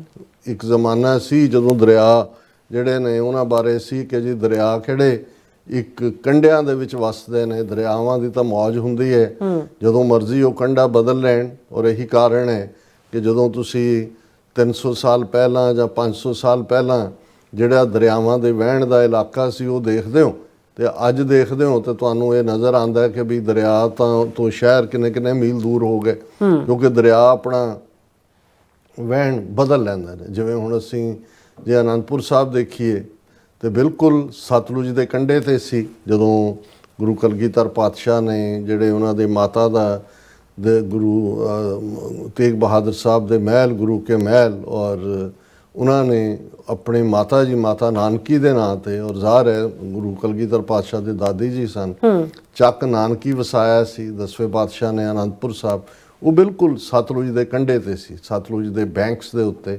ਔਰ ਇਹੀ ਕਾਰਨ ਹੈ ਅਸੀਂ ਪੜ੍ਹਦੇ ਵੀ ਹਾਂ ਕਿ ਜਦੋਂ ਅੰਮ੍ਰਿਤ ਦਾ ਬਾਟਾ ਤਿਆਰ ਕੀਤਾ ਗਿਆ ਤੇ ਸਤਲੁਜ ਦਾ ਪਾਣੀ ਉਸ ਦੇ ਵਿੱਚ ਪਾਇਆ ਗਿਆ ਸੀ ਅੰਮ੍ਰਿਤ ਤਿਆਰ ਕਰਨ ਦੇ ਲਈ। ਲੇਕਿਨ ਅੱਜ ਤੁਸੀਂ ਦੇਖੋਗੇ ਕਿ ਵੀ ਸਤਲੁਜ ਦਾ ਕੋਰਸ ਕੀ ਹੈ। ਇਸੇ ਤਰ੍ਹਾਂ ਜਦੋਂ ਅਸੀਂ ਲਾਹੌਰ ਸ਼ਾਹੀ ਕਿਲੇ ਦਾ ਜ਼ਿਕਰ ਕਰਦੇ ਹਾਂ, ਜਾਂ ਭਾਈ ਬਿਧੀ ਚੰਦ ਜਿਨ੍ਹਾਂ ਨੇ ਘੋੜੇ ਲਿਆਂਦੇ, ਜਿਹੜੇ ਕਾਬਲ ਦੀ ਸੰਗਤ ਦੇ ਵੱਲੋਂ 2 ਘੋੜੇ ਜਿਨ੍ਹਾਂ ਨੂੰ ਨਵਾਬ ਨੇ ਰੱਖ ਲਿਆ ਸੀ। ਤੇ ਅਸੀਂ ਦੇਖਦੇ ਹਾਂ ਕਿ ਕਿਲੇ ਜਿਹੜਾ ਸ਼ਾਹੀ ਕਿਲਾ ਹੈ ਵੀ ਉਸ ਦੀ ਕੰਧ ਤੇ ਖਲੋ ਕੇ ਕਿਵੇਂ ਪਹਿਲਾ ਘੋੜਾ ਉਹਨਾਂ ਨੇ ਉਸ ਤੋਂ ਦਰਿਆ ਦੇ ਵਿੱਚ ਛਾਲ ਮਾਰ ਕੇ ਫਿਰ ਦਰਿਆ ਕ੍ਰਾਸ ਕਰਕੇ ਲਿਆ ਕੇ ਗੁਰੂ ਹਰਗੋਬਿੰਦ ਸਾਹਿਬ ਨੂੰ ਭੇਟ ਕੀਤਾ। ਜਾਂ ਗੁਰੂ ਅਰਜਨ ਸਾਹਿਬ ਦੀ ਸ਼ਹਾਦਤ ਜਿਹੜੀ ਕਿ ਰਾਵੀ ਦੇ ਕੰਢੇ ਕਿਹਾ ਗੁਰੂ ਅਰਜਨ ਦਰਿਆਏ ਨਹੀਂ ਬੋੜਿਓ, ਉਹ ਵੀ ਬਿਲਕੁਲ ਰਾਵੀ ਦਾ ਕੰਢਾ। ਅੱਜ ਤੁਸੀਂ ਉਸ ਦਾ ਕੋਰਸ ਡਿਫਰੈਂਟਲੀ ਦੇਖ ਸਕਦੇ ਹੋ। ਉਦੋਂ ਕੁਦਰਤ ਦੀ ਇਹ ਠੀਕ ਹੈ ਵੀ ਹੜ੍ਹ ਕੋਈ ਨਵਾਂ ਫਿਨੋਮੀਨਾ ਨਹੀਂ ਹੈ, ਕਿਉਂਕਿ ਜਦੋਂ ਪਹਾੜਾਂ ਦੇ ਉੱਤੇ ਮੀਂਹ ਪੈਂਦੇ ਨੇ, ਖਾਸ ਤੌਰ 'ਤੇ ਸਾਡੇ ਖਿੱਤੇ ਦੇ ਵਿੱਚ ਜਿਹੜਾ ਮੌਨਸੂਨ ਹੈ, ਔਰ ਮੌਨਸੂਨ ਹਵਾਵਾਂ ਦੁਨੀਆ ਭਰ 'ਚ ਹੋਰ ਹਰ ਥਾਂ 'ਤੇ ਮੌਨਸੂਨ ਨਹੀਂ ਹੈ। ਇਹ ਜਦੋਂ ਅਸੀਂ ਇੰਡੀਅਨ ਓਸ਼ਨ ਦਾ ਜ਼ਿਕਰ ਕਰਦੇ ਹਾਂ, ਕੇਰਲਾ ਦੇ ਤ੍ਰਿਵੇਂਦਰਮ ਔਰ ਉਸ ਉੱਥੋਂ ਇਹ ਹਵਾਵਾਂ ਉੱਠਦੀਆਂ ਨੇ ਔਰ ਆਲਮੋਸਟ ਜਿਹੜਾ ਰਫਲੀ ਕੋਰਸ ਹੈ ਆਲਮੋਸਟ 45 ਕੁ ਦਿਨ ਉਹਨਾਂ ਨੂੰ ਲੱਗਦੇ ਨੇ। ਇਸ ਲਈ ਸਾਡੇ ਖਿੱਤੇ ਦੇ ਵਿੱਚ ਸਾਵਣ ਭਾਦੋ ਦੇ ਨਾਲ ਜੁੜਿਆ ਹੋਇਆ ਮੀਂਹ ਨਾਲ, ਬਰਸਾਤ ਨਾਲ, ਜਿੱਥੇ ਬੜੇ ਰੋਮਾਂਟਿਕ ਗੀਤ ਨੇ, ਸੌਂਗਸ ਨੇ, ਕਲਚਰ ਹੈ, ਉੱਥੇ ਮਾਲ ਪੂੜੇ ਤੇ ਖੀਰ ਦਾ ਸੀਜ਼ਨ ਵੀ ਹੈ।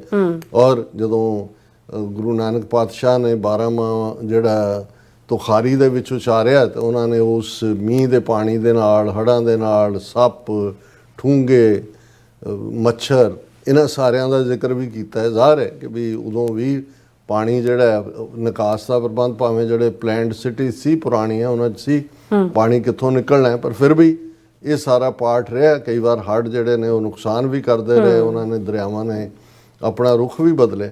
ਲੇਕਿਨ ਇੱਕ ਗੱਲ ਜਦੋਂ ਅਸੀਂ ਭਾਰਤੀ ਮੂਲ ਸੋਰਸ ਇਤਿਹਾਸ ਵੱਲ ਦੇਖਦੇ ਹਾਂ ਤੇ ਜਦੋਂ ਆਰੀਅਨਸ ਆਏ, ਉਹਨਾਂ ਨੇ ਜਿਹੜੀ ਲੋਕਲ ਸੱਭਿਅਤਾ ਸੀ ਜਿਨ੍ਹਾਂ ਦੇ ਵਿੱਚ ਜਿਨ੍ਹਾਂ ਨੂੰ ਡਰੈਵਿਡਨ ਸਿਵਲਾਈਜੇਸ਼ਨ ਵੀ ਕਿਹਾ ਜਾਂਦਾ ਹੈ, ਇੰਡਸ ਵੈਲੀ ਸਿਵਲਾਈਜੇਸ਼ਨ ਵੀ ਕਿਹਾ ਜਾਂਦਾ ਹੈ, ਹੜੱਪਾ, ਮੋਹਨਜੋਦਾੜੋ, ਇਹ ਸਾਰਿਆਂ ਦਾ ਜ਼ਿਕਰ ਹੁੰਦਾ ਹੈ।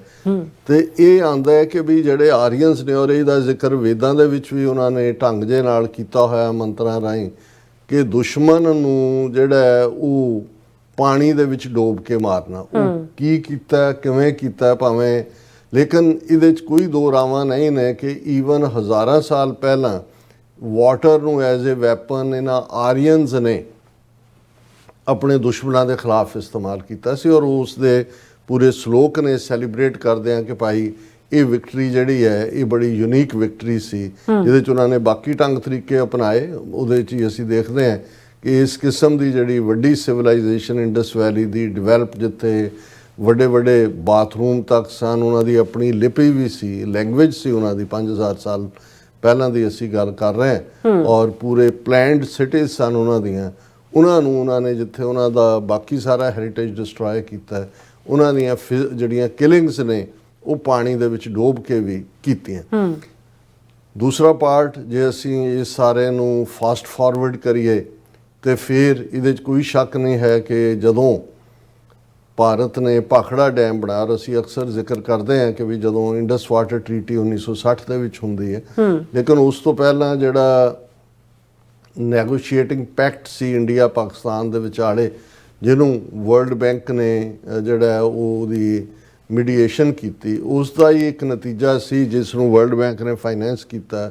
ਭਾਖੜਾ ਡੈਮ ਸਤਲੁਜ ਦੇ ਉੱਤੇ ਬਣਾਇਆ ਗਿਆ, ਦੁਨੀਆ ਦਾ ਸਭ ਤੋਂ ਵੱਡਾ ਡੈਮ ਉਸ ਵੇਲੇ। ਔਰ ਮੰਗਲਾ ਡੈਮ ਜਿਹੜਾ ਉਹ ਪਾਕਿਸਤਾਨ ਨੂੰ, ਇਹ ਫਾਈਨੈਂਸਿੰਗ ਵੀ ਉਹਨਾਂ ਦੀ ਕੀਤੀ। ਔਰ ਐਸਾ ਕਿਹਾ ਜਾਂਦਾ ਵੀ ਸੋਵੀਅਤ ਯੂਨੀਅਨ ਦਾ ਉਸ ਵੇਲੇ ਦਾ ਜਿਹੜਾ ਵੀ ਲੀਡਰ ਸੀ, ਖਰੁਸ਼ਚੇਫ ਜਾਂ ਦੂਜਾ ਆਇਆ, ਉਹਨੇ ਵੀ ਨਹਿਰੂ ਨੂੰ ਕਿਹਾ ਸੀ ਕਿ ਵੀ ਇਹ ਤੁਸੀਂ ਬਹੁਤ ਗਲਤ ਕੰਮ ਕੀਤਾ ਹੈ, ਵੀ ਇਹ ਤਾਂ ਦੁਸ਼ਮਣ ਨੂੰ ਕੋਈ ਹੋਰ ਵੈਪਨ ਇਸਤੇਮਾਲ ਕਰਨ ਦੀ ਲੋੜ ਹੀ ਨਹੀਂ ਹੈ, ਇਹ ਡੈਮ ਨੂੰ ਉਡਾ ਦੇਣਾ ਹੀ ਤੁਹਾਡੇ ਸਾਰੇ ਖਿੱਤੇ ਨੂੰ ਜਿਹੜਾ ਉਹ ਬਰਬਾਦ ਕਰ ਦੇਗਾ। ਬਿਲਕੁਲ। ਹਾਲਾਂ ਉਦੋਂ ਨਹਿਰੂ ਨੇ ਉਹਦੇ ਭਾਖੜਾ ਡੈਮ ਦੇ ਉਦਘਾਟਨ ਮੌਕੇ ਖਾਸ ਤੌਰ ਤੇ ਕਿਹਾ ਸੀ ਕਿ ਜੀ ਇਹ ਇੰਡੀਆ ਦਾ, ਨਵੇਂ ਭਾਰਤ ਦਾ, ਇੰਡੀਆ ਦਾ ਇੱਕ ਟੈਂਪਲ ਹੈ, ਇਟਸ ਏ ਨਿਊ ਟੈਂਪਲ। ਹੁਣ ਇਸ ਟੈਂਪਲ 'ਚੋਂ ਜਿਹੜੀ ਹੈ ਇਹ ਨਿਕਲੇਗਾ ਤੇ ਉਹ ਨਿਕਲੇਗਾ।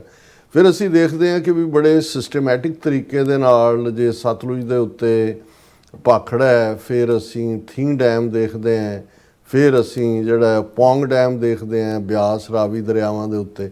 ਔਰ ਇਹਦੀ ਮਾਰ ਨੇ ਸਾਡਾ ਕਿੰਨਾ ਨੁਕਸਾਨ ਕੀਤਾ ਉਹ ਅਸੀਂ ਦੇਖ ਸਕਦੇ ਹਾਂ ਕਿ ਵੀ ਇੱਕ ਪਾਸੇ ਤਾਂ ਇਹਨਾਂ ਦੇ ਕੋਲ ਕੰਟਰੋਲ ਵੀ ਇਹਨਾਂ ਨੇ ਲੈ ਲਿਆ। 1 ਨਵੰਬਰ 1966 ਨੂੰ ਜਦੋਂ ਪੰਜਾਬ ਰੀਆਰਗੇਨਾਈਜੇਸ਼ਨ ਐਕਟ ਲਾਗੂ ਕੀਤਾ।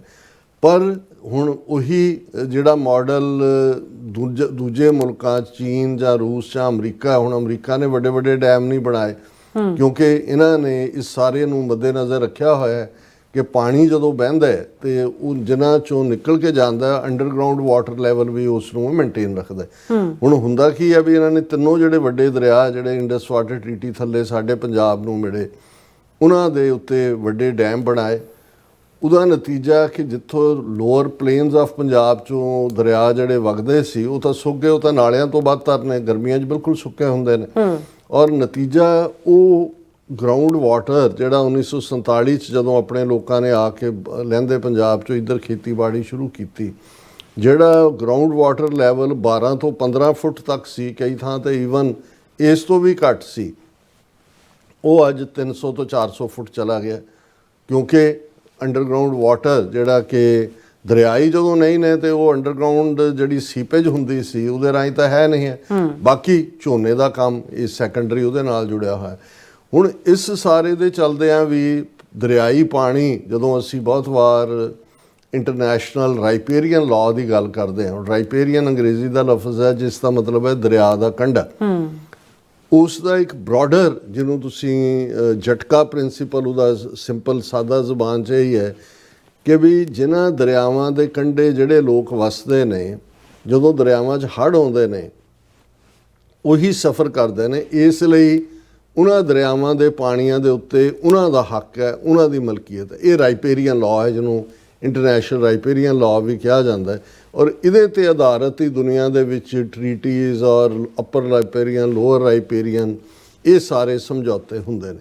ਹੁਣ ਪਹਿਲਾਂ ਤਾਂ ਜੇ ਅਸੀਂ ਦਰਿਆਈ ਪਾਣੀਆਂ ਦੀ ਗੱਲ ਕਰੀਏ, ਇੰਡਸ ਵਾਟਰ ਟਰੀਟੀ ਹੋਈ, ਸਤਲੁਜ, ਬਿਆਸ, ਰਾਵੀ ਸਾਡੇ ਪੰਜਾਬ ਦੇ ਬਣਨੇ ਗਏ, ਇੰਡਸ, ਚਨਾਹ ਤੇ ਜੇਹਲਮ ਇਹ ਪਾਕਿਸਤਾਨ ਨੂੰ ਮਿਲੇ। ਉਹਦੇ 'ਚ ਵੀ ਇੰਡਸ ਦਰਿਆ ਦਾ 20% ਪਾਣੀ ਭਾਰਤ ਨੂੰ ਵਰਤਣ ਦੀ ਖੁੱਲ੍ਹ, ਕਿਉਂਕਿ ਜੰਮੂ ਕਸ਼ਮੀਰ ਭਾਰਤੀ ਕਬਜ਼ੇ ਵਾਲਾ, ਉਹਦੇ 'ਚੋਂ ਹੀ ਚਨਾਹ, ਜੇਹਲਮ ਵੀ ਲੰਘਦੇ ਸੀ, ਉਹਨਾਂ ਨੂੰ ਵੀ ਇਰੀਗੇਸ਼ਨ ਔਰ ਵਾਟਰ ਔਰ ਦੂਸਰੀ ਇਲੈਕਟ੍ਰਿਸਿਟੀ ਦੇ ਲਈ, ਪਾਵਰ ਜਨਰੇਸ਼ਨ ਦੇ ਲਈ ਜ਼ਰੂਰੀ ਸੀ। ਇਹ ਇੱਕ ਬ੍ਰੌਡਰ ਜਿਹਾ ਸਮਝੌਤਾ ਸੀ। ਹੁਣ ਪੰਜਾਬ 'ਚ ਤੁਸੀਂ ਦੇਖੋ ਅਸੀਂ ਕਿਵੇਂ ਦੋਹਰੀ ਜਾਂ ਤੀਹਰੀ ਮਾਰ ਖਾ ਰਹੇ ਹਾਂ। ਇੱਕ ਤਾਂ ਸਾਡੀ ਇੱਕੋ ਇੱਕ ਦੌਲਤ ਪਾਣੀ ਦੀ, ਉਹ ਉਹਨਾਂ ਨੇ ਰੋਕ ਲਈ, ਦਰਿਆ ਉੱਤੋਂ ਰੋਕ ਲਏ, ਥੱਲੇ ਜਿਹੜੀ ਜ਼ਮੀਨ ਦੀ ਬਰਬਾਦੀ, ਅੰਡਰਗਰਾਉਂਡ ਪਾਣੀ ਦੀਆਂ ਅਸੀਂ ਇੱਕ ਤੋਂ ਬਾਅਦ ਇੱਕ ਲੇਅਰਸ, ਹੁਣ ਤਾਂ ਉਸ ਥੱਲੇ ਤੱਕ ਪਹੁੰਚ ਗਏ ਆ ਜਿੱਥੋਂ ਮੇਰਾ ਖਿਆਲ ਹੈ ਥੱਲੇ ਫਿਰ ਪੱਥਰ ਹੀ ਰਹਿ ਜਾਣੇ ਨੇ।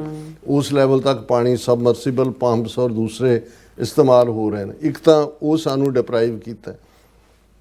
ਫਿਰ ਉਹਨਾਂ 'ਚੋਂ ਬਿਜਲੀ ਜਿਹੜੀ ਕ੍ਰੀਏਟ ਕਰਨੀ ਹੈ ਉਹ ਕਿਸ ਭਾਅ 'ਤੇ ਦੇਣੀ ਹੈ ਉਹਦਾ ਡਿਸਾਈਡ ਕੋਈ ਹੋਰ ਕਰਦਾ। ਤੁਹਾਡਾ ਹਾਈਡਰੋ ਪ੍ਰੋਜੈਕਟ ਹੈ ਲੇਕਿਨ ਤੁਹਾਡਾ ਉਹਦੇ 'ਤੇ ਕੋਈ ਕੰਟਰੋਲ ਨਹੀਂ। ਫਿਰ ਉਹਦਾ 2/3 ਪਾਣੀ, ਹੁਣ ਜਦੋਂ ਅਸੀਂ ਪੰਜਾਬ ਦੇ ਹੜ੍ਹਾਂ ਦਾ ਜ਼ਿਕਰ ਕਰ ਰਹੇ ਹਾਂ ਵੀ ਅੱਧਾ ਪੰਜਾਬ ਪਾਣੀ ਦੇ ਵਿੱਚ ਡੁੱਬਿਆ ਹੋਇਆ ਹੈ, ਹੁਸ਼ਿਆਰਪੁਰ, ਗੁਰਦਾਸਪੁਰ, ਫਿਰੋਜ਼ਪੁਰ, ਅੰਮ੍ਰਿਤਸਰ, ਕਪੂਰਥਲੇ ਜ਼ਿਲ੍ਹੇ ਬਹੁਤ ਬੁਰੀ ਤਰ੍ਹਾਂ ਪ੍ਰਭਾਵਿਤ ਨੇ। ਈਵਨ ਪਾਕਿਸਤਾਨ ਦੇ ਨਾਲ ਲੱਗਦੇ ਇਹਨਾਂ ਨੇ ਜਿਸ ਤੇਜ਼ੀ ਨਾਲ ਉਸ ਜਿਹੜੇ ਦਰਵਾਜ਼ੇ ਖੋਲ੍ਹੇ, ਔਰ ਇਸ ਵੇਲੇ ਕਰਤਾਰਪੁਰ ਸਾਹਿਬ ਕੋਰੀਡੋਰ ਔਰ ਦਰਬਾਰ ਸਾਹਿਬ ਕਰਤਾਰਪੁਰ ਸਾਹਿਬ ਦਾ ਦਰਸ਼ਕ ਸਕਰੀਨ 'ਤੇ ਦੇਖ ਸਕਦੇ ਨੇ, 8-8 ਫੁੱਟ ਪਾਣੀ, 10-10 ਫੁੱਟ ਪਾਣੀ ਹੈ। ਹੈਲੀਕਾਪਟਰ ਰਾਹੀਂ ਉੱਥੋਂ ਉਹਨਾਂ ਨੇ ਜਿਹੜੇ ਗੁਰਦੁਆਰਾ ਸਾਹਿਬ ਦੇ ਸੇਵਾਦਾਰ ਜਾਂ ਦੂਸਰੇ ਇੰਪਲੋਈ ਉਹਨਾਂ ਦੇ ਔਕਾਫ ਬੋਰਡ ਦੇ ਸੀ, ਉਹਨਾਂ ਨੂੰ ਉੱਥੋਂ ਕੱਢਿਆ, ਉੱਥੋਂ ਉਹਨਾਂ ਨੂੰ ਵਿਕਟ ਜਿਹੜਾ ਸੇਫਟੀ ਤੱਕ ਪਹੁੰਚਾਇਆ। ਹੁਣ ਇੱਕ ਪਾਸੇ ਤਾਂ ਇਹ ਬਰਬਾਦੀ ਜਿਹੜੀ ਕਿ ਸਡਨ ਮੀਂਹ ਪੈ ਰਹੇ ਨੇ, ਮਾਨਸੂਨ ਹਰ ਸਾਲ ਹੁੰਦੀ ਹੈ, ਕਦੇ ਘੱਟ ਹੁੰਦੀ ਹੈ, ਕਦੇ ਅੱਗੇ ਆ ਗਏ, ਕਦੇ ਪਿੱਛੇ ਆ ਗਏ, ਲੇਕਿਨ ਜਿਹੜੇ ਡੈਮ ਜਾਂ ਦੂਜੇ ਤੀਜੇ ਸਰਕਾਰੀ ਨਿਗਰਾਨੀ ਥੱਲੇ ਵੀ ਬਣਾਏ ਗਏ, ਉਹਨਾਂ ਦਾ ਕੀ ਸਟਰਕਚਰ ਹੈ, ਜਿਵੇਂ ਔਰ ਪੁਲ, ਜਿਹੜੇ ਪੁਲ ਵੀ ਰੁੜ ਰਹੇ ਨੇ ਕਿਉਂਕਿ ਜਦੋਂ ਪਾਣੀ ਦੇ ਵਿੱਚੋਂ ਜਿਹੜੀ ਐਲਗੀ ਜਾਂ ਫੰਗਸ ਜਾਂ ਦੂਸਰੀਆਂ ਚੀਜ਼ਾਂ ਹੁੰਦੀਆਂ ਨੇ, ਜੇ ਤੁਸੀਂ ਉਹਨੂੰ ਰਿਮੂਵ ਨਹੀਂ ਕਰਦੇ, ਉਹਨਾਂ ਦੀ ਸਫਾਈ ਨਹੀਂ ਕਰਦੇ, ਤੇ over A period of time ਜਿਹੜੀ ਕੈਪੈਸਿਟੀ ਉੱਥੋਂ ਪਾਣੀ ਦੇ ਲੰਘਣ ਦੀ ਹੈ, ਪਾਣੀ ਉੱਥੇ ਰੁਕਣਾ ਸ਼ੁਰੂ ਹੋ ਜਾਂਦਾ। ਔਰ ਇਹੀ ਕਾਰਨ ਈਵਨ ਡੈਮ ਦੇ ਵਿੱਚ ਵੀ ਜਦੋਂ ਪਾਣੀ ਉੱਤੋਂ ਆਉਂਦਾ ਹੈ, ਪਹਾੜਾਂ ਤੋਂ ਆਉਂਦਾ ਹੈ ਪਾਣੀ, ਜ਼ਾਹਰ ਹੈ ਗਲੇਸ਼ੀਅਰ ਤਾਂ ਮੈਲਟ ਹੁੰਦੇ ਨੇ, ਉਹ ਡਿਫਰੈਂਟ ਪਾਣੀ ਹੁੰਦਾ ਹੈ, ਪਰ ਜਿਹੜਾ ਮੀਂਹ ਦਾ ਪਾਣੀ ਹੈ ਉਹ ਤਾਂ ਸਾਰਾ ਮਿੱਟੀ ਘਟਾ ਦੂਜੇ ਤੀਜੇ ਕਿ ਉਹ ਤਾਂ ਸਿਲਟ ਥੱਲੇ ਉਹਦੇ ਬੈਠਿਆ ਹੁੰਦਾ। ਜੇ ਤੁਸੀਂ ਉਹਦੀ ਸਫਾਈ ਨਾ ਕਰੋਗੇ ਤੇ ਜੇ ਡੈਮ ਦੀ ਤੁਹਾਡੀ ਕੈਪੈਸਿਟੀ ਸੇ ਹਾਈਪੋਥੈਟਿਕਲੀ 20 ਫੁੱਟ ਹੈ, 10 ਫੁੱਟ ਤਾਂ ਤੁਹਾਡਾ ਉਹ ਗਾਰਾ ਔਰ ਗੰਦ ਜਿਹੜਾ ਉਹਨੇ ਪਿਆ ਹੋਇਆ, ਔਰ ਫਿਰ ਤੁਸੀਂ ਕਹੋ ਜੀ ਨਹੀਂ ਉਹ ਭਰ ਗਿਆ। ਹੁਣ ਇੰਨਾ ਜੀ ਰਾਵੀ ਦਾ ਇਹ ਫਲਾਣਾ ਸੀ, ਇਹ 1.5 ਲੱਖ ਕਿਊਸੈਕ ਨੇ ਕਰਨਾ ਸੀ, ਹੁਣ 2.25 ਲੱਖ ਦਾ, ਕਿਉਂਕਿ ਉਹਦੇ 'ਚ ਤੁਸੀਂ ਦੇਖੋਗੇ ਅੱਧੇ ਤੋਂ ਜ਼ਿਆਦਾ ਉਹਦੇ 'ਚ ਸਿਲਟ ਭਰੀ ਹੋਈ ਹੈ, ਕਿਉਂਕਿ ਨਾ ਪ੍ਰੋਪਰ ਸਫਾਈ, ਨਾ ਉਹਦੇ ਜਿਹੜਾ ਕੋਈ ਪ੍ਰੋਪਰ ਵਾਰਨਿੰਗ ਸਿਸਟਮ। ਨਤੀਜੇ ਦੇ ਤੌਰ ਦੇ ਉੱਤੇ ਜਿਹੜਾ ਇਸ ਵੇਲੇ ਪੰਜਾਬ, ਜੇ ਇਹ ਕਹਿਣਾ ਹੋਏ ਲਫ਼ਜ਼ ਕਿ ਪੂਰੀ ਤਰ੍ਹਾਂ ਹੜਿਆ ਹੋਇਆ, ਤਬਾਹੀ ਦਾ ਮੰਜ਼ਰ ਬਰਦਾਸ਼ਤ ਤੋਂ ਬਾਹਰ ਹੈ। ਔਰ ਅਨਫੋਰਚੂਨੇਟਲੀ ਜਿਹੜਾ ਮੌਸਮ ਵਿਭਾਗ ਦੀਆਂ ਅੱਗੋਂ ਦੀਆਂ ਭਵਿੱਖਬਾਣੀਆਂ ਨੇ, ਆਉਣ ਵਾਲੇ 4-5 ਦਿਨ ਲਗਾਤਾਰ ਮੀਂਹ ਪੈਣਾ, ਔਰ ਕਿਸ ਕਿਸਮ ਦੀ ਬਰਬਾਦੀ ਹੋਏਗੀ। ਔਰ ਲੋਕ ਜਿਹੜੇ ਨੇ ਹੁਣ ਜਦੋਂ ਇਹਨਾਂ ਦੇ ਭਗਵੰਤ ਮਾਨ ਦੀ ਜਾਲੀ ਸਰਕਾਰ ਦੇ ਵਜ਼ੀਰ ਔਰ ਦੂਸਰੇ ਜਾ ਕੇ ਲੋਕਾਂ 'ਚ ਵਿਚਰਦੇ ਨੇ ਤੇ ਲੋਕ ਉਹਨਾਂ ਨੂੰ ਗਾਲਾਂ ਕੱਢ ਕੇ ਭਜਾ ਰਹੇ ਨੇ, ਕਈਆਂ ਨੂੰ ਤਾਂ ਉਹਨਾਂ ਨੇ ਪਿੰਡੋਂ ਪਿੰਡੀ ਬਾਹਰ ਕੱਢ ਕੇ ਕਿ ਵੀ ਜਾਓ ਇੱਥੋਂ। ਹਾਲਾਂਕਿ ਲੋਕ ਇੱਕ ਦੂਸਰੇ ਦੀ ਮਦਦ ਕਰ ਰਹੇ ਨੇ, ਜਿੱਥੇ ਕਿਤੇ ਫੌਜ ਆਈ ਹੈ, ਚਲੋ ਫੌਜ ਦੀ ਤਾਂ ਇੱਕ ਟ੍ਰੇਨਿੰਗ ਵੀ ਹੁੰਦੀ ਹੈ। ਔਰ ਇਸ ਸਾਰੇ ਨੂੰ ਈਵਨ ਮੈਂ ਪਾਕਿਸਤਾਨੀ ਮੀਡੀਆ ਦੇਖ ਰਿਹਾ ਸੀ, ਉਹਨਾਂ ਨੇ ਕਿਹਾ ਮੋਦੀ ਦਾ ਕਰਤਾਰਪੁਰ ਸਾਹਿਬ ਤੇ ਪਾਣੀ ਨਾਲ ਹਮਲਾ, ਕਿਉਂਕਿ ਤੁਸੀਂ ਦੇਖੋ ਵੀ ਇਹ ਸੋ ਕਾਲਡ ਆਪਰੇਸ਼ਨ ਸੰਦੂਰ ਦੇ ਨਾਂ ਥੱਲੇ ਇਹਨਾਂ ਨੇ ਕਰਤਾਰਪੁਰ ਕੋਰੀਡੋਰ ਹੀ ਬੰਦ ਕਰਤਾ ਯਾਤਰੂਆਂ ਦਾ ਜਾਣਾ। ਪਾਕਿਸਤਾਨ ਦੇ ਨਾਲ ਕ੍ਰਿਕਟ ਮੈਚ ਖੇਡ ਰਹੇ ਨੇ, ਉੱਥੇ ਇਹਨਾਂ ਨੂੰ ਕੋਈ ਆਪਰੇਸ਼ਨ ਸੰਦੂਰ ਤੇ ਦੂਜਾ ਨਹੀਂ। ਲੇਕਿਨ ਕਿਉਂਕਿ 2019 ਦੇ ਵਿੱਚ ਜਦੋਂ ਕਰਤਾਰਪੁਰ ਸਾਹਿਬ ਕੋਰੀਡੋਰ ਖੁੱਲ੍ਹਿਆ ਲਗਭਗ 6 ਸਾਲ ਪਹਿਲਾਂ, ਜਿਹੜੀ ਗੁੱਡਵਿਲ ਪੈਦਾ ਹੋਈ, ਇੱਕ ਤਾਂ ਵੈਸੇ ਹੀ ਵਿਛੜਿਆ ਮੇਲੇ ਪ੍ਰਭੂ ਵਾਂਗ ਇਹ ਉਹ ਥਾਂ ਬਣੀ ਜਿੱਥੇ 70 ਸਾਲ ਤੋਂ ਵਿਛੜੇ, ਕੋਈ ਭਰਾ ਇੱਧਰ ਹੈ, ਭੈਣ ਇੱਧਰ ਹੈ, ਉਹਨਾਂ ਦਾ ਮਿਲਾਪ। ਫਿਰ ਜਦੋਂ ਸਿੱਖ ਯਾਤਰੂ ਗਏ, ਉਹਨਾਂ ਨੇ ਪਾਕਿਸਤਾਨੀ ਲੋਕਾਂ ਦੀ ਮੁਹੱਬਤ, ਪਿਆਰ, ਔਰ ਇਕੱਲੇ ਆਵਾਮ ਦੀ ਨਹੀਂ, ਉਹਨਾਂ ਦਾ ਐਡਮਿਨਿਸਟ੍ਰੇਸ਼ਨ, ਉਹ ਤਾਂ ਕਿੰਨੀਆਂ YouTube ਦੇ ਉੱਤੇ ਤੁਹਾਨੂੰ ਇੰਟਰਵਿਊ ਮਿਲਣਗੇ ਵੀ ਇੱਧਰ ਜਿਹੜਾ ਆਪਣਾ ਮੁਲਕ ਜਿਹਨੂੰ ਕਹਿੰਦੇ ਨੇ ਇੰਡੀਆ, ਉਹਨਾਂ ਦੇ ਅਧਿਕਾਰੀ ਇਮੀਗ੍ਰੇਸ਼ਨ ਵਾਲਿਆਂ ਦਾ ਕੀ ਵਰਤਾਰ ਹੈ, ਤੇ ਜਿਉਂ ਹੀ ਤੁਸੀਂ ਕ੍ਰਾਸ ਕਰਕੇ ਦੂਸਰੇ ਪਾਸੇ ਗਏ ਹੋ, ਉਹਨਾਂ ਦੇ ਅਧਿਕਾਰੀ ਔਰ ਉਹਨਾਂ ਦੇ EMPLOYE ਕਿਵੇਂ ਬਿਹੇਵ ਕਰਦੇ ਨੇ, ਆਮ ਲੋਕਾਂ ਦੀ ਮੁਹੱਬਤ ਦਾ ਤਾਂ ਕਹਿਣਾ ਹੀ ਕੀ ਹੈ। ਸੋ ਇਹ ਹੌਲੀ ਇਹਨਾਂ ਦੇ ਲਈ ਇੱਕ ਵੱਡਾ ਫਿਕਰਮੰਦੀ ਦਾ ਕਾਰਨ ਬਣ ਗਿਆ ਸੀ ਕਿ ਵੀ ਇਹ ਜਿਹੜੀ ਗੁੱਡਵਿਲ, ਵੀ ਅਸੀਂ ਤਾਂ ਨਫ਼ਰਤ ਫੈਲਾ ਕੇ ਹੀ ਇਹਨਾਂ ਨੂੰ ਸਾਡੀ ਸਰਵਾਈਵਲ ਹੈ। ਸੋ ਉਹਨਾਂ ਨੇ ਰੁਕਾਵਟਾਂ ਵੀ ਖੜੀਆਂ ਕਰਨੀਆਂ ਸ਼ੁਰੂ ਕੀਤੀਆਂ। ਜਿਹੜੇ ਦਰਸ਼ਨ ਕਰਕੇ ਆਉਂਦੇ ਸੀ, ਉਸ ਤੋਂ ਪਹਿਲਾਂ ਵੀ ਇੰਟੈਲੀਜੈਂਸ ਵਾਲਿਆਂ ਨੇ ਪਹੁੰਚ ਜਾਣਾ, ਫਿਰ ਦੂਸਰਾ ਹੋਣਾ, ਪਾਸਪੋਰਟ ਦੀ ਸ਼ਰਤ ਨਾ ਰੱਖੀ ਜਾਏ, ਇਹ ਗੱਲ ਵੀ ਇੰਡੀਆ ਨੇ ਨਹੀਂ ਮੰਨੀ, ਪਾਕਿਸਤਾਨ ਤਾਂ ਚਾਹੁੰਦਾ ਸੀ। ਸੋ ਇਸ ਸਭ ਦੇ ਬਾਵਜੂਦ ਇਹ ਗੁੱਡਵਿਲ ਔਰ ਦੂਸਰਾ ਰਿਹਾ। ਪਹਿਲਾਂ ਤਾਂ ਇਹਨਾਂ ਨੇ ਪਿਛਲੇ 7-8 ਮਈ ਤੋਂ ਬਾਅਦ ਹੀ, ਜੇ ਅਸੀਂ ਦੇਖਦੇ ਹਾਂ ਕਿ ਬਈ ਹੁਣ ਆਲਮੋਸਟ 3 ਮਹੀਨੇ ਪਹਿਲਾਂ ਤੋਂ ਉਹ ਬੰਦ ਕੀਤਾ ਹੋਇਆ ਸੀ ਕਰਤਾਰਪੁਰ ਸਾਹਿਬ ਕੋਰੀਡੋਰ। ਔਰ ਹੁਣ ਜਿਹੜਾ ਪਾਕਿਸਤਾਨ ਦੇ ਵੱਲ ਪਾਣੀ ਧੱਕਿਆ ਗਿਆ, ਹਾਲਾਂ ਇਹ ਵੀ ਹੈ ਜੇ ਕਿ ਤੁਸੀਂ ਬੰਨ ਟੁੱਟ ਗਿਆ, ਇਧਰਲਾ ਬੈਰਾਜ ਟੁੱਟ ਗਿਆ, ਉਧਰਲਾ ਟੁੱਟ ਗਿਆ, ਇਹਨਾਂ ਦੇ ਹੀ ਬਣਾਏ ਹੋਏ ਨੇ, ਇਹਨਾਂ ਨੇ ਹੀ ਤੋੜਨੇ ਨੇ। ਔਰ ਕਿਉਂਕਿ ਆਲਰੇਡੀ ਵਾਂਸ ਬਿਟਨ ਟਵਾਈਸ ਸ਼ਾਈ, ਜਦੋਂ ਤੁਸੀਂ ਇੱਕ ਵਾਰ ਇੱਕ ਮਾਰ ਝੱਲੀ ਹੁੰਦੀ ਹੈ, ਤੁਹਾਨੂੰ ਇੱਕਦਮ ਤੁਹਾਡਾ ਧਿਆਨ ਜਾਂਦਾ ਹੈ। ਕਿਉਂਕਿ ਅਸੀਂ 1988 ਦੌਰ ਦੀ ਗੱਲ ਕਰਦੇ, ਭਾਖੜਾ ਬਿਆਸ ਮੈਨੇਜਮੈਂਟ ਬੋਰਡ, ਜਿਸ ਦੇ ਉੱਤੇ ਸੈਂਟਰ ਸਰਕਾਰ ਦਾ ਕਬਜ਼ਾ ਹੈ, 1988 ਦੇ ਵਿੱਚ ਇੱਕ serving major general Bhakra Beas management board ਦਾ ਚੇਅਰਮੈਨ ਸੀ। ਔਰ ਜਿਉਂ ਹੀ ਮੀਂਹ ਜਾਂ ਦੂਜੇ ਆਏ, ਉਹਨਾਂ ਨੇ, ਜਿਵੇਂ ਹੁਣ ਨਜ਼ਰ ਆ ਰਿਹਾ ਕਿ ਭਾਈ ਕਿਤੇ ਡੈਮ ਜਿਹੜੇ ਟੁੱਟਣ ਦਾ ਬਹਾਨਾ, ਪਤਾ ਨਹੀਂ ਖੁਦ ਹੀ ਤੋੜ ਰਹੇ ਨੇ ਜਾਂ ਖੁਦ ਹੀ ਜਿਹੜਾ ਉਹ ਬਿਨਾਂ ਅਲਰਟ ਤੋਂ ਛੱਡ ਰਹੇ ਨੇ, ਇੰਨਾ ਪਾਣੀ ਪੰਜਾਬ ਦੇ ਵਿੱਚ ਉਹਨਾਂ ਨੇ ਸਾਰਾ ਜਲ ਥਲਕਾ। ਕਿਉਂਕਿ ਉਹ ਪੀਰੀਅਡ ਸੀ 88 ਦਾ, ਖਾਲਿਸਤਾਨ ਦੀ ਹਥਿਆਰਬੰਦ ਮੂਵਮੈਂਟ ਪੂਰੇ ਜੋਬਨ ਦੇ ਉੱਤੇ ਸੀ, ਔਰ ਉਸ ਸਾਰੇ ਦਾ ਨਤੀਜਾ ਸੀ ਕਿ ਵੀ ਕਿਤੇ ਨਾ ਕਿਤੇ ਹਥਿਆਰ ਵੀ ਸਨ, ਨੌਜਵਾਨ ਵੀ ਸਨ। ਔਰ ਉਹਨਾਂ ਹੜ੍ਹਾਂ ਨੇ ਜਿਹੜਾ ਬਾਅਦ ਦੇ ਵਿੱਚ ਈਵਨ ਐਗਰੀਕਲਚਰ ਯੂਨੀਵਰਸਿਟੀ ਲੁਧਿਆਣਾ ਦੇ ਐਕਸਪਰਟਸ ਦੀ ਇੱਕ ਟੀਮ ਨੇ ਵੀ ਇਹ ਸਾਬਤ ਕੀਤਾ ਹੈ ਕਿ ਵੀ ਇਹ ਡੈਲੀਬਰੇਟਲੀ ਇਹਨਾਂ ਨੇ ਪੰਜਾਬ ਨੂੰ ਜਿਹੜਾ ਹੈ ਉਹ ਰੰਗ ਦਿਖਾਉਣ ਦੇ ਲਈ ਕਿ ਭਾਈ ਤੁਸੀਂ ਹੁਣ ਸਾਡੀ ਸਰਕਾਰ ਦਾ ਦੇਖੋ, ਇਹ ਛੱਡਿਆ ਗਿਆ ਸੀ। ਉਹਦੇ 'ਚ 10,000 ਦੇ ਕਰੀਬ ਬੰਦੇ ਮਾਰੇ ਗਏ ਸੀ, 1 ਲੱਖ ਤੋਂ ਜ਼ਿਆਦਾ ਪਸ਼ੂ, ਮਾਲ ਡੰਗਰ। ਕਿਉਂਕਿ ਜਦੋਂ ਅਸੀਂ ਅੰਦਾਜ਼ਾ ਲਾਉਂਦੇ ਹਾਂ ਜੀ ਬੰਦੇ ਕਿਵੇਂ ਸਰਵਾਈਵ ਕਰ ਰਹੇ ਨੇ, ਮਾਲ ਡੰਗਰ ਤੁਹਾਡੇ ਘਰਾਂ ਦੀ, ਤੁਹਾਡੀ ਸਾਰੀ ਉਮਰਾਂ ਦੀ ਕਮਾਈ। ਔਰ ਇਹੀ ਕਾਰਨ ਸੀ ਕਿ ਫਿਰ ਜੁਝਾਰੂ ਨੌਜਵਾਨਾਂ ਨੇ ਉਸ ਮੇਜਰ ਜਨਰਲ ਨੂੰ ਜਿਹੜਾ ਉਹ ਸਜ਼ਾ ਯਾਫਤਾ ਕੀਤਾ ਸੀ ਕਿ ਭਾਈ ਇਹ ਜਾਣ ਬੁੱਝ ਕੇ ਹੜ੍ਹ ਲਿਆਂਦੇ ਗਏ ਸੀ। ਔਰ ਇਸ ਵੇਲੇ ਵੀ, ਹਾਲਾਂ ਅੱਜ ਜਦੋਂ ਅੱਜ ਦੀ ਆਵਾਜ਼ ਪ੍ਰੋਗਰਾਮ ਲਈ ਮੈਂ ਰੇਡੀਓ ਇੰਟਰਵਿਊ ਦੇ ਰਿਹਾ ਸੀ, ਉਦੋਂ ਵੀ ਇਹ ਡਿਸਕਸ਼ਨ ਦਾ ਵਿਸ਼ਾ ਸੀ। ਉਸ ਤੋਂ ਪਹਿਲਾਂ ਮੈਂ ਉਹਨਾਂ ਨੂੰ ਕਿਹਾ ਵੀ ਸਾਨੂੰ ਇਹ ਦੇਖ ਲੈਣਾ ਚਾਹੀਦਾ ਹੈ ਕਿ ਭਾਈ ਅਸੀਂ ਇਹ ਨਾ ਲੱਗੇ ਵੀ ਹਰ ਵਾਰੀ ਅਸੀਂ ਕੰਸਪੀਰੇਸੀ ਦੀ ਗੱਲ ਕਰਦੇ ਹਾਂ, ਪਰ ਜਿਉਂ-ਜਿਉਂ ਖਬਰਾਂ ਇਹ ਆ ਰਹੀਆਂ ਨੇ ਔਰ ਉਹਨਾਂ ਦਾ ਪੈਟਰਨ ਜਦੋਂ ਸਮਝ ਆ ਰਿਹਾ ਹੈ, ਤੇ ਮੈਨੂੰ ਲੱਗਦਾ ਹੈ ਵੀ ਇਹ ਅਜੇ ਕੁਝ ਮਹੀਨੇ ਪਹਿਲਾਂ ਹੀ ਅਮਿਤ ਸ਼ਾਹ ਨੂੰ 2-3 ਮਹੀਨੇ ਪਹਿਲਾਂ ਇੱਕ ਇੰਟਰਵਿਊਰ ਨੇ ਪੁੱਛਿਆ ਸੀ ਕਿ ਜੀ ਪੰਜਾਬ ਬਾਰੇ ਤੁਹਾਡਾ ਕੀ ਖਿਆਲ ਹੈ ਕਿ ਪੰਜਾਬ 2027 ਤੱਕ ਪਹੁੰਚਦੇ ਆ ਬੀਜੇਪੀ ਸਰਕਾਰ ਬਣਾਏਗੀ, ਤੇ ਉਹ ਬੜਾ ਗੰਭੀਰ ਹੋ ਕੇ ਗੈਂਡੇ ਦਾ ਬੱਚਾ ਉਹ ਇਹ ਕਹਿੰਦਾ ਕਿ ਇਸ सृष्टि को ब्रह्मा ने बनाया है और इस सृष्टि को बनाने वाला ब्रह्मा भी नहीं जानता कि पंजाब में क्या होगा। ਹੁਣ ਇਸ ਤੋਂ ਅਸੀਂ ਅੰਦਾਜ਼ਾ ਲਾ ਸਕਦੇ ਹਾਂ ਵੀ ਪੰਜਾਬ ਇਹਨਾਂ ਦੇ ਲਈ ਬਹੁਤ ਵੱਡੀ ਹੈਡੇਕ, ਲਫ਼ਜ਼ ਵੀ ਛੋਟਾ ਹੈ। ਇਹਨਾਂ ਨੂੰ ਇਹ ਸਮਝ ਨਹੀਂ ਆ ਰਹੀ ਵੀ ਸਿੱਖਾਂ ਨੂੰ ਸਬਜੂਗੇਟ ਕਿਵੇਂ ਕਰਨਾ। ਗੱਲ ਪੰਜਾਬ ਦੀ ਨਹੀਂ ਹੈ, ਗੱਲ ਇਹਨਾਂ ਨੂੰ ਸਿੱਖ ਕੌਮ ਨੂੰ ਸਬਕ ਸਿਖਾਉਣ ਦੇ ਲਈ ਤਾਂ ਜੂਨ 84 ਟੋਟਲ ਵਾਰ ਸਿੱਖਾਂ ਤੇ ਭਰਪਾ ਕੀਤੀ।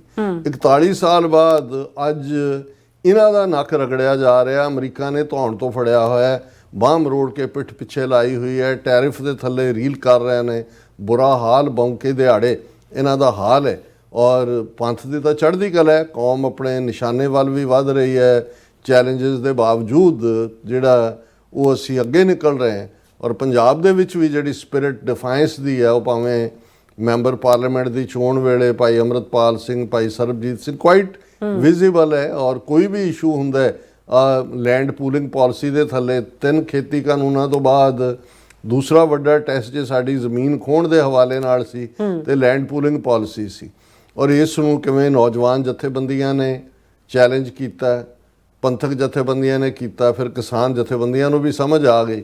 ਔਰ ਵੰਸ ਪੰਜਾਬ ਦੇ ਕਿਸਾਨ ਔਰ ਪੋਲੀਟੀਕਲ ਐਕਟਿਵਿਸਟ ਔਰ ਪੰਜਾਬ ਪਿਆਰੇ ਇਕੱਠੇ ਹੋਏ, ਚੈਲੰਜ ਹੋਇਆ, ਉਹ ਇਹਨਾਂ ਨੂੰ ਵਾਪਸ ਲੈਣੀ ਪਈ। ਸੋ ਹੁਣ ਇਹਨਾਂ ਨੂੰ ਇਹ ਲੱਗਦਾ ਕਿ ਬਈ ਬਹੁਤ ਵਾਰ ਜਦੋਂ ਕਿਸੇ ਦੇ ਸਾਹਮਣੇ ਕੁਝ ਹੋਰ ਨਾ ਚੱਲ ਰਿਹਾ ਹੋਏ ਤਾਂ ਫਿਰ ਹੁੰਦਾ ਕਿ ਭਾਈ ਇਹਨਾਂ ਨੂੰ ਤੁਸੀਂ ਵੱਧ ਤੋਂ ਵੱਧ ਜਿਹੜਾ ਇਹਨਾਂ ਦਾ ਨੁਕਸਾਨ ਕਰੋ। ਸੋ ਮੈਂ ਸਮਝਦਾ ਹਾਂ ਵੀ ਇਹ ਪੰਜਾਬ ਇਸ ਵੇਲੇ ਰੀਲਿੰਗ ਅੰਡਰ ਦਾ ਫਲੱਡਸ ਹੈ।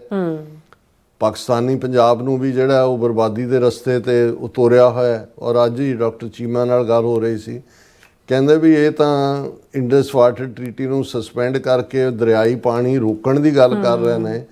ਅਜੇ ਤਾਂ ਰੋਕਿਆਂ ਤੋਂ ਬਾਅਦ ਕੀ ਨੁਕਸਾਨ ਹੋਗਾ, ਅਜੇ ਤਾਂ ਜਿਹੜਾ ਹੈ ਪਾਣੀ ਉਹ ਨਹੀਂ ਸੰਭਲ ਰਿਹਾ ਔਰ ਇਹਨਾਂ ਨੇ ਜਿਹੜਾ ਉਹ ਛੱਡਿਆ ਹੋਇਆ। ਸੋ ਮਤਲਬ ਇਹ ਹੈ ਵੀ ਇਹ ਕੋਈ ਜਸਟ ਕੰਸਪੀਰੇਸੀ ਥਿਊਰੀ ਨਹੀਂ ਹੈ ਜਦੋਂ ਅਸੀਂ ਇਹ ਕਹਿ ਰਹੇ ਹਾਂ ਕਿ ਵਾਟਰ ਨੂੰ ਐਜ਼ ਏ ਵੈਪਨ ਇਸਤੇਮਾਲ ਕਰ ਰਹੇ ਨੇ।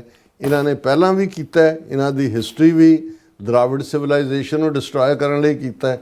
ਸਾਡੀਆਂ ਅੱਖਾਂ ਦੇ ਸਾਹਮਣੇ 1988 ਦੇ ਪੀਰੀਅਡ 'ਚ ਅਸੀਂ ਦੇਖਿਆ, ਪਿਛਲੇ ਵਰੇ 'ਚ ਵੀ ਕੁਛ ਇਸ ਕਿਸਮ ਦੀਆਂ ਇੰਡੀਕੇਸ਼ਨਸ ਸਾਹਮਣੇ ਸਨ। ਪਰ ਇਸ ਵਾਰ ਜਿਸ ਲੈਵਲ ਦੇ ਉੱਤੇ ਇਹ ਸਾਰਾ ਜਾ ਰਿਹਾ ਔਰ ਧੜਾ ਆ ਰਿਹਾ ਜੀ, ਉਹ ਮਾਧੋਪੁਰ ਦਾ, ਰਾਵੀ ਦਾ ਫਲਾਂ ਜਿਹੜਾ ਹੈ ਉਹ ਬੈਰਾਜ ਵੀ ਟੁੱਟ ਗਿਆ, ਉਹ ਫਲਾਣੇ ਦਾ ਵੀ ਟੁੱਟ ਗਿਆ। ਹੁਣ ਭਾਖੜੇ ਨੂੰ ਕੀ ਹੋਏਗਾ, ਹੁਣ ਦੂਜੇ ਨੂੰ ਕੀ ਹੋਏਗਾ। ਔਰ ਮੈਨੂੰ ਇਹ ਲੱਗਦਾ ਹੈ ਕਿ ਵੀ ਜੇ ਆਉਣ ਵਾਲੇ 3-4 ਦਿਨ 'ਚ ਅਸੀਂ ਦੇਖੀਏ ਤੇ ਬਰਬਾਦੀ ਦਾ ਮੰਜ਼ਰ ਜਿਹੜਾ ਹੈ ਉਹ ਹੋਰ ਵੀ ਜ਼ਿਆਦਾ ਹੋਏਗਾ। ਔਰ ਤੁਸੀਂ ਬਿਲਕੁਲ ਠੀਕ ਬਿਗਨਿੰਗ ਦੇ ਵਿੱਚ ਜਿੱਥੇ ਅਸੀਂ ਇਹਨਾਂ ਦੁਸ਼ਮਣ ਦੀਆਂ ਚਾਲਾਂ ਨੂੰ ਸਮਝਦੇ ਹਾਂ, ਸਮਝਣਾ ਵੀ ਬਣਦਾ ਹੈ, ਉੱਥੇ ਅਲਟੀਮੇਟਲੀ ਅਕਾਲ ਪੁਰਖ ਦੇ ਦਰਬਾਰ 'ਚ ਹੀ ਅਸੀਂ ਅਰਦਾਸ ਕਰ ਸਕਦੇ। ਔਰ ਇਹੀ ਅਰਦਾਸ ਕਿ ਮਹਾਰਾਜ ਰਹਿਮਤ ਕਰਨ। ਇਹ ਜਿਹੜਾ ਜਦੋਂ ਲੋਕਾਈ ਦੁਖੀ ਹੁੰਦੀ ਹੈ, ਦੁਨੀਆ ਦੇ ਵਿੱਚ ਇੱਕ ਦਰਦ ਪੇਨ ਹੁੰਦੀ ਹੈ, ਫਿਰ ਇਹੀ ਉਹ ਪੇਨ ਸੀ, ਭਾਵੇਂ ਉਹ ਜੰਗ ਦੇ ਮੈਦਾਨ ਦੀ ਸੀ, ਜਿਹਨੂੰ ਗੁਰੂ ਨਾਨਕ ਪਾਤਸ਼ਾਹ ਨੇ ਫਰਮਾਇਆ ਸੀ ਅਕਾਲ ਪੁਰਖ ਦੇ ਦਰਗਾਹ 'ਚ ਜਿਹੜਾ ਦੁਆ ਗੋ ਹੁੰਦੇ ਆ ਕਿ ਏਤੀ ਮਾਰ ਪਈ ਕੁਰਲਾਣੇ ਤੈਂਕੀ ਦਰਦ ਨਾ ਆਇਆ। ਔਰ ਇਹੀ ਪਾਰਟ ਅਸੀਂ ਹੁਣ ਵੀ ਜਿਹੜਾ ਇਸ ਨੂੰ ਦੇਖ ਸਕਦੇ ਹਾਂ। ਮਹਾਰਾਜ ਰਹਿਮਤ ਕਰਨ ਔਰ ਜਗਤ ਦੇ ਵਿੱਚ ਸੁੱਖ ਹੋਏ। ਸਾਡਾ ਪੰਜਾਬ, ਸਾਡੇ ਗੁਰੂਆਂ ਦੀ ਧਰਤੀ, ਸਾਡਾ ਹੋਮਲੈਂਡ, ਸਾਡਾ ਦਿਲ, ਸਾਡਾ ਵਜੂਦ ਇਹ ਸੁਖੀ ਵਸੇ, ਕਿਉਂਕਿ ਪੰਜਾਬ ਨਾ ਹਿੰਦੂ ਨਾ ਮੁਸਲਮਾਨ, ਪੰਜਾਬ ਜਿਉਂਦਾ ਗੁਰਾਂ ਦੇ ਨਾਮ ਤੇ। ਜੀ ਰਾਜ ਸਾਹਿਬ, ਤੁਹਾਡਾ ਬਹੁਤ ਬਹੁਤ ਸ਼ੁਕਰੀਆ। ਸੋ ਹੱਥ ਲੈਣਾ ਬ੍ਰੇਕ ਤੇ ਜਾਣ ਤੋਂ ਪਹਿਲਾਂ ਅਸੀਂ ਦਰਸ਼ਕਾਂ ਤੇ ਸਰੋਤਿਆਂ ਨੂੰ ਅਪੀਲ ਤੇ ਬੇਨਤੀ ਕਰਦੀ, ਵਿਊਅਰਸ, ਜਿਸ ਤਰ੍ਹਾਂ ਤੁਸੀਂ ਜਾਣਦੇ ਹੋ ਕਿ TV 84 ਹੱਕ, ਸੱਚ, ਇਨਸਾਫ ਦੀ ਆਵਾਜ਼ ਬੁਲੰਦ ਕਰ ਰਿਹਾ ਹੈ। ਇਹ ਆਵਾਜ਼ ਤੁਹਾਡੇ ਪਿਆਰ ਸਦਕਾ, ਤੁਹਾਡੇ ਵਿਸ਼ਵਾਸ ਸਦਕਾ, ਤੁਹਾਡੇ ਡੋਨੇਸ਼ਨ ਸਦਕਾ ਹੀ ਹੋ ਸਕਦੀ ਹੈ। ਸੋ ਅਸੀਂ ਚਾਹਾਂਗੇ ਕਿ ਤੁਸੀਂ TV 84 ਦੀ ਚੜ੍ਹਦੀ ਕਲਾ ਲਈ ਵੱਧ ਤੋਂ ਵੱਧ ਡੋਨੇਟ ਕਰੋ। ਡੋਨੇਟ ਕਰਨ ਲਈ ਸਾਡੀ ਵੈਬਸਾਈਟ tv84.tv ਤੇ ਜਾ ਕੇ ਪੇਪਲ ਦੀ ਵਰਤੋਂ ਕਰਕੇ ਵਨ ਟਾਈਮ ਡੋਨੇਟ ਕਰ ਸਕਦੇ ਹੋ, ਮੰਥਲੀ ਡੋਨੇਟ ਵੀ ਕਰ ਸਕਦੇ ਹੋ। ਤੁਸੀਂ TV 84 ਦੇ ਨਾਮ ਤੇ ਚੈੱਕ ਬਣਾ ਕੇ ਸਾਨੂੰ ਮੇਲ ਵੀ ਕਰ ਸਕਦੇ ਹੋ ਸਾਡੇ ਇਸ ਪਤੇ ਤੇ 36 2-01 37th Avenue, Long Island City, New York 11101 USA, ਜਾਂ ਫਿਰ ਤੁਸੀਂ ਸਾਨੂੰ ਫੋਨ ਰਾਹੀਂ ਵੀ ਸੰਪਰਕ ਕਰ ਸਕਦੇ ਹੋ 5166619194। ਤੁਸੀਂ ਸਾਨੂੰ ਈਮੇਲ ਵੀ ਕਰ ਸਕਦੇ info@tv84.tv ਤੇ। ਅਸੀਂ ਤੁਹਾਡੇ ਤਹਿ ਦਿਲ ਤੋਂ ਸ਼ੁਕਰਗੁਜ਼ਾਰ ਹੋਵਾਂਗੇ। ਸੋ ਥੱਲੇ ਨੇ ਬ੍ਰੇਕ ਵਿਊਅਰਸ ਤੁਸੀਂ ਸਾਨੂੰ ਇਸੇ ਤਰ੍ਹਾਂ ਬਣੇ ਰਹਿਣਾ। ਮਿਲਦੇ ਹਾਂ ਆਫਟਰ ਦਿਸ ਸ਼ਾਰਟ ਬ੍ਰੇਕ।